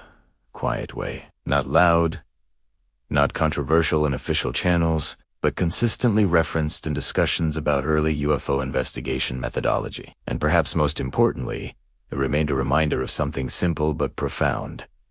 Even structured systems of analysis have limits. Even trained observers can disagree with interpretation, and even carefully documented events can resist final explanation. That is the legacy Fargo carried forward. Not certainty, not proof, but structured ambiguity, the kind that invites continued inquiry rather than final closure. And as later decades would show, that kind of ambiguity has a way of resurfacing whenever new frameworks for understanding aerial phenomena emerge. Because unresolved cases never truly disappear from history. They wait until someone asks the same question again in a new era. And as Cold War investigations slowly gave way to modern reinterpretations of aerial phenomena, the Gorman Dogfight would continue to echo through later UFO research, less as a solved case, and more as a lasting reminder of how uncertainty first entered the official record. Chapter 11. The silence between explanations. Some cases don't grow louder with time. They grow quieter. But in that quiet, they become harder to ignore. The Gorman Dogfight had already passed through multiple investigative eras: Project Sign, Project Grudge, and Project Blue Book, each one reshaping how it was interpreted. And yet, instead of disappearing into certainty, it settled into something more unusual. A stable uncertainty. Not chaotic. Not unresolved in a dramatic sense, but carefully contained inside official memory. Filed, referenced, reinterpreted, and left open just enough to remain interesting. By the time later analysts revisited early UFO records, Fargo had already taken on a different role. It was no longer treated as an active mystery requiring immediate explanation. It had become a historical case study, a reference point for how early investigations handled ambiguous aerial encounters. But what makes Fargo persist across decades is not just the object described. It is the structure of the experience itself. A trained pilot, a controlled flight environment, a prolonged aerial interaction, and a perceived responsive object that never fully revealed its nature. That combination is rare, and rarity, in investigative history, tends to preserve attention even when explanations multiply. As aviation technology advanced through the 1950s and 1960s, the way people understood flight changed dramatically. Jet engines replaced propeller-driven combat aircraft. Radar systems improved. Navigation became more precise. Night flying became more controlled, more instrument-based, less dependent on visual estimation alone. And with that advancement came a quiet assumption. Earlier ambiguities would eventually be resolved by better technology, but Fargo resisted that assumption. Because it was not a technological limitation case in the traditional sense, it was an observational interpretation case. An interpretation does not automatically resolve with better instruments. It resolves when perception, context, and classification align. That alignment never fully happened here, inside later UFO research communities, especially those reviewing declassified materials. Fargo began to take on symbolic meaning, not as proof of anything extraordinary, but as a demonstration of how credible observation can still lead to unresolved classification. Researchers often return to one central tension. If a trained military pilot, flying a known aircraft under relatively stable conditions, reports behavior that does not match known categories, what is the correct analytical response? Disregard, reclassify, reinvestigate, or preserve the uncertainty? Different eras answered that question differently, but Fargo remained unchanged in its structure. Only the interpretation shifted. One of the most persistent aspects of the case was the idea of responsiveness. Not just movement, not just unusual speed or direction changes, but perceived reaction to pilot behavior. This is the element that continues to make the case difficult to place neatly into conventional categories. Because responsiveness implies correlation, and correlation suggests interaction, even if that interaction is ultimately illusory or misinterpreted. From a psychological perspective, humans are naturally sensitive to patterns of response. When something appears to react to us, even subtly, the mind quickly assigns intentionality. This is not a flaw in perception. It is a survival mechanism. We are trained to detect agency in movement, especially in uncertain environments, especially at night, especially when isolated inside a high-speed aircraft with limited external reference points. So one of the most important modern reinterpretations of Fargo is not whether the object was real in an extraordinary sense, but how perception constructs interaction under dynamic conditions. That shift in framing does not solve the case, but it changes how it is understood. Instead of asking what the object was, analysts increasingly ask what conditions produce the reported experience. And that question opens a wider field of study. Aviation psychology, night vision limitations, motion perception under high-speed tracking, spatial disorientation in low-reference environments. Each of these fields contributes partial explanations, but none fully eliminate the original ambiguity, and that is why Fargo continues to appear in discussions, even in modern contexts. Not as evidence of unknown technology, but as a case where perception, motion, and interpretation intersect in a way that resists simple closure. In contemporary discussions of unexplained aerial phenomena, cases like Fargo are often revisited with new analytical tools. Digital modeling, reconstruction of flight paths, simulation of relative motion, environmental condition mapping. These tools can reduce uncertainty in many cases, but Fargo still contains gaps that depend on assumptions about timing, perception, accuracy, and object behavior that cannot be fully reconstructed from existing data, and so it remains partially in the interpretive space. Not fully solvable, not fully dismissible.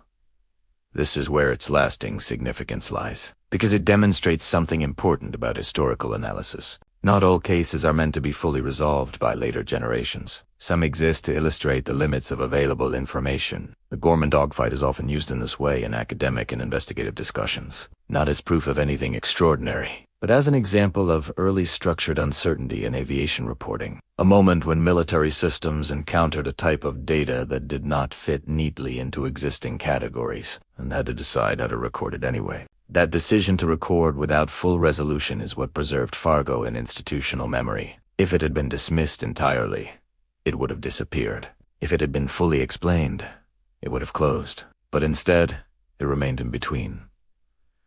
And in that in-between space, it gained longevity. Even today, when modern discussions of aerial phenomena emerge in public discourse, Fargo is occasionally referenced, not as a headline case, but as a foundational one. A reminder that uncertainty in the sky is not a new problem. It is an old one.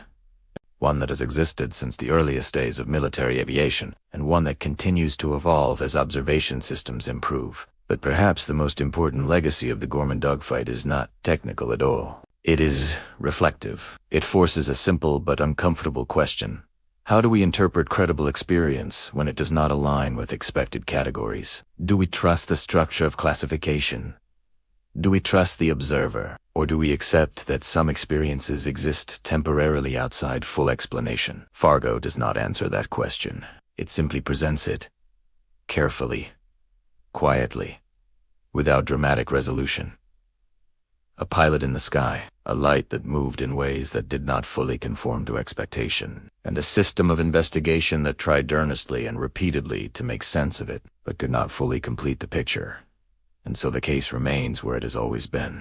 Not solved, not forgotten, but suspended in a careful balance between explanation and uncertainty, waiting, perhaps, for a framework that can finally hold it without friction. And as modern interpretations of unexplained aerial phenomena begin to revisit early Cold War cases with new tools and perspectives, the Gorman Dogfight stands once again at the center of discussion, not as a conclusion, but as the beginning of a much larger question about how we understand what we see in the sky. Chapter 12. When the past starts feeling modern again. For many years, the Gorman Dogfight belonged to history, an old case, a Cold War curiosity, a story buried inside aging Air Force files and UFO books sitting quietly on forgotten shelves. And for a long time, it seemed destined to remain there. A strange event from another era. Interesting, perhaps, but distant, disconnected from the modern world. Then something unexpected happened. The conversation returned. Not gradually, not quietly, but through official channels. Few people ever expected to hear discussing unexplained aerial phenomena again. Military footage. Navy, pilot. Testimonies, congressional hearings, declassified videos. Suddenly, the language surrounding unidentified objects in the sky began changing. The phrase UFOs slowly gave way to a newer term, UAP. Unidentified aerial phenomena. The shift sounded technical, administrative almost, steadily, but beneath that change in language was something much larger, a renewed willingness to admit uncertainty. And in that moment, old cases like Fargo suddenly felt alive again, because the core questions had never disappeared. They had only changed shape. What do trained pilots do when they encounter something they cannot identify? How reliable is perception during fast-moving aerial events? How should governments investigate incidents that resist explanation? And perhaps most importantly, how much uncertainty should officials openly acknowledge? Those questions connected in 1948 to the present in ways few people expected, because when modern military pilots began describing unusual aerial behavior publicly, many researchers immediately noticed familiar patterns. Not identical events, not exact matches, but echoes. Objects described as small or difficult to resolve visually. Rapid movement. Abrupt directional changes. Reports of behavior that appeared difficult to reconcile with known flight characteristics. And once again, trained observers stood at the center of the discussion, just like George Gorman decades earlier. That similarity gave the Fargo case new relevance, not because it suddenly became proof of anything extraordinary, but because it showed that the central problem had persisted across generations. Credible observations do not always produce clear explanations, and that reality unsettles people more than many are willing to admit. We like certainty. We depend on it, especially in systems tied to national security, aviation safety, and military control of airspace. But Fargo had already demonstrated something uncomfortable in 1948. Sometimes certainty arrives slowly, and sometimes it never arrives completely at all. Modern analysts reviewing early UFO history began approaching cases like Fargo with fresh perspective, not necessarily more belief, not necessarily more skepticism, but more awareness of how perception, technology, and institutional response interact. Today, researchers can reconstruct flight paths digitally, model atmospheric conditions, analyze visual perception under varying conditions, study cognitive effects in high-stress aviation environments. And yet, even with all those advancements, some elements of Fargo remain frustratingly difficult to settle conclusively. That persistence matters, because it reveals an important truth about historical investigation. Better technology improves analysis, but it does not always erase ambiguity, especially when the original event depended heavily on human observation. An observation is never perfect. Not in 1948. Not now. Even modern pilots, equipped with advanced sensors, still describe moments of confusion during aerial encounters. Distance can deceive. Speed can distort. Perspective can alter perceived movement dramatically. The sky remains an environment where certainty can vanish surprisingly fast. That realization has caused some modern investigators to revisit early cases with greater humility. Not because old reports suddenly become accurate by default, but because modern experience has shown how difficult aerial interpretation can be, even under sophisticated conditions. And that makes Fargo harder to dismiss casually. At the same time, modern skepticism toward extraordinary claims has also become more refined. Researchers today often avoid jumping directly to dramatic conclusions. Instead, they focus on layered analysis. What was observed? What environmental conditions existed? What technological limitations were present? What cognitive biases may have influenced interpretation? This balanced approach has created a fascinating shift in how the Gorman Dogfight is discussed today. The debate is no longer simply alien spacecraft or weather balloon. It has become something more nuanced, more analytical, more human. A question about the limits of observation itself. Could a highly trained pilot genuinely perceive responsive movement where none existed? Possibly. Could atmospheric conditions and motion distortion create the illusion of intelligent maneuvering? Perhaps. Could there still be aspects of the encounter not fully understood? Also possible, and that layered uncertainty is exactly why Fargo remains compelling. Not because it demands belief, but because it resists easy dismissal. That distinction is important. Some UFO stories survive because they become sensationalized. Others survive because they remain unresolved in a structurally interesting way. The Gorman Dogfight belongs to the second category. Its endurance comes from tension. The tension between credibility and uncertainty, between observation and explanation, between what was experienced and what could ultimately be proven. As public interest in UAP discussions grew during the 2020s, researchers and historians increasingly pointed back toward early military cases like Fargo. Not as forgotten legends, but as foundational moments in the evolution of official aerial investigation, because the central dynamics were remarkably similar.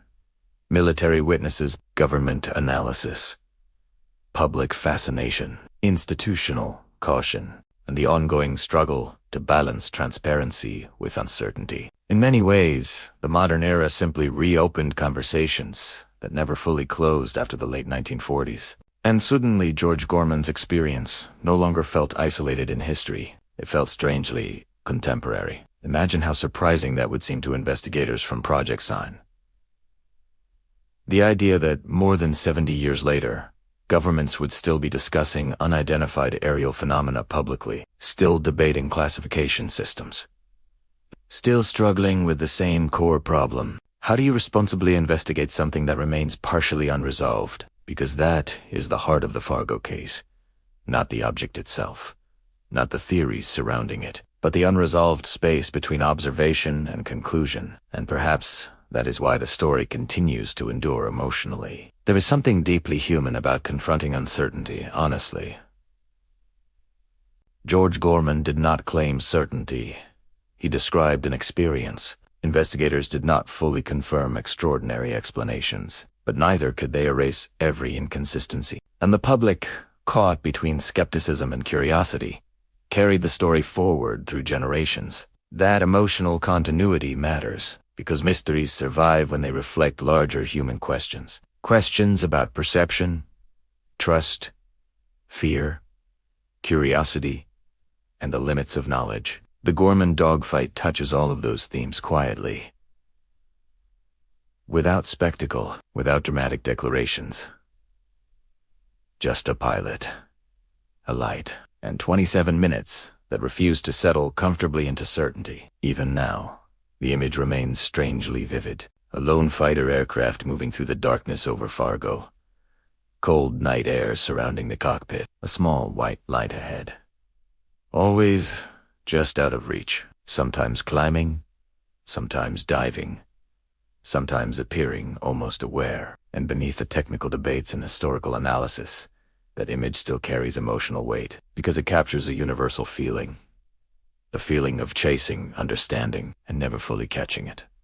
Perhaps that is why the case still matters. Not because it solved the mystery of UFO, but because it revealed how fragile certainty can become when experience refuses to align neatly with explanation. And in today's world where governments once again openly acknowledge unexplained aerial reports, that lesson feels more relevant than ever. The sky above Fargo in 1948 may belong to the past, but the questions raised there still feel unfinished. And as the story of the Gorman Dogfight moves toward its final reflections, one truth becomes impossible to ignore: the mystery survived not because of what people believed, but because uncertainty itself proved stronger than any single explanation ever offered. Chapter 13. The Light That Never Fully Went Away. In the end, the Gorman Dogfight did not leave behind wreckage. No crashed machine hidden beneath North Dakota soil. No recovered technology.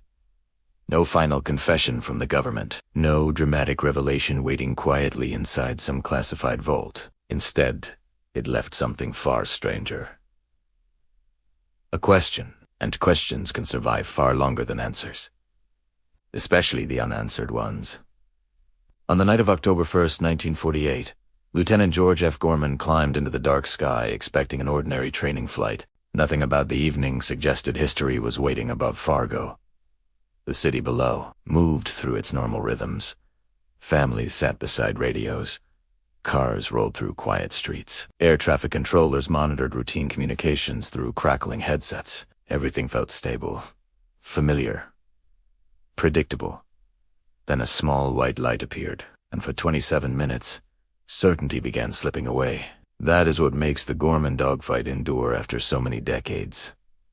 Not spectacle, not sensationalism, but the gradual unraveling of confidence, because this was not simply a story about a strange object in the sky. It was a story about a trained observer confronting something that refused to fit comfortably inside his understanding of reality. And perhaps, even more importantly, it was a story about institutions struggling to do the same. Over the years, explanations came and went. Weather balloon, optical illusion, misjudged motion, atmospheric distortion, perceptual error. Each explanation carried logic. Each answered part of the puzzle, yet none completely erased the tension at the heart of the encounter. Because the experience itself remained stubbornly vivid. A pilot chasing a light that appeared to react. A sequence of maneuvers that felt structured. An encounter that lingered emotionally long after it ended physically. And that emotional residue matters more than many people realize. Human beings remember uncertainty differently than certainty. A solved problem fades. An unresolved one lingers quietly in the background of memory. The Gorman Dogfight became one of those lingering memories, not only for UFO research, but for the history of military aviation itself, because Fargo arrived at a turning point in American history. The Second World War had ended. The Cold War had begun. Technology was accelerating faster than public understanding could comfortably follow.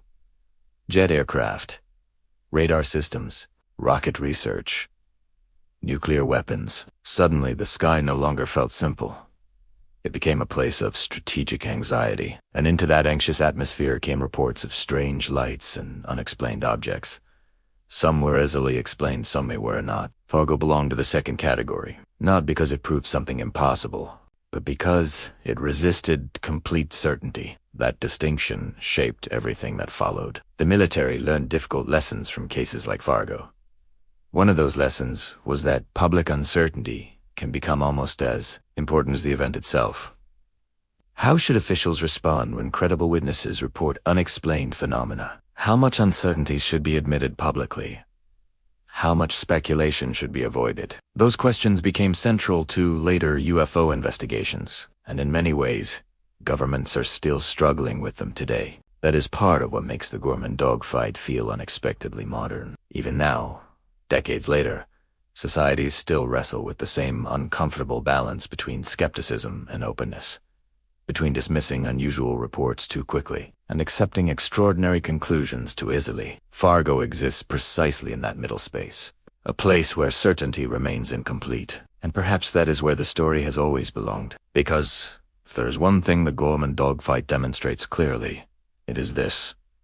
Mysteries are rarely sustained by evidence alone. They survive because of emotional tension. The tension between what was seen and what can be explained. The tension between official conclusions and personal experience. The tension between institutional control and human curiosity. George Gorman himself eventually leaned toward the weather balloon explanation later in life. That detail is important because it reminds us that the story is not about forcing belief. It is about examining uncertainty honestly. Even Gorman never insisted he had encountered extraterrestrials. What stayed with him was the experience itself. The feeling that something unusual had happened in the sky above Fargo. Something that did not behave normally. Something that, for a brief stretch of time, made a trained pilot question his own understanding of what he was seeing. And perhaps that is enough. Not enough to prove extraordinarian claims, but enough to preserve the mystery historically. Enough to keep researchers returning to the case again and again. Enough to ensure the story survived long after countless other reports disappeared into forgotten archives. There is also something deeply symbolic about the image at the center of the Gorman Dogfight. A lone fighter pilot chasing a distant light through darkness. Trying to close the distance. Trying to identify it. Trying to force clarity onto something that remains just beyond reach. In many ways, that image reflects humanity's relationship with the unknown itself. We pursue answers constantly. Scientific answers, philosophical answers, cosmic answers. And often, the closer we think we are getting, the more complicated the mystery becomes. The light moves again. The explanation shifts. Certainty slips slightly farther away. That does not mean truth is impossible. Only that understanding is rarely immediate. And the Gorman case reminds us how uncomfortable people can become when immediate understanding fails to arrive. Over time, the story transformed from a military incident into something almost cultural. It entered books, documentaries, late-night radio discussions, academic conversations about perception and aerial reporting. Each generation interpreted it differently. Some saw evidence of hidden technology. Others saw a perfect example of perceptual distortion. Some focused on government secrecy. Others focused on psychology. But beneath every interpretation, the same small white light remained suspended above Fargo. Silent, unresolved, waiting for meaning. Perhaps that is why the story still feels strangely intimate, despite its scale. Because at its core, the Gorman Dogfight is not really about aliens or conspiracies. It is about uncertainty entering ordinary life unexpectedly. One moment, the world feels understandable. The next moment, something small and unexplained appears at the edge of perception. And suddenly, certainty feels fragile. Everyone experiences some version of that feeling eventually. A moment when familiar explanations stop fitting comfortably. A moment when reality becomes slightly harder to organize neatly. That emotional familiarity gives the story lasting power, and maybe that is why people still return to it after all these years. Not necessarily searching for proof, but searching for understanding.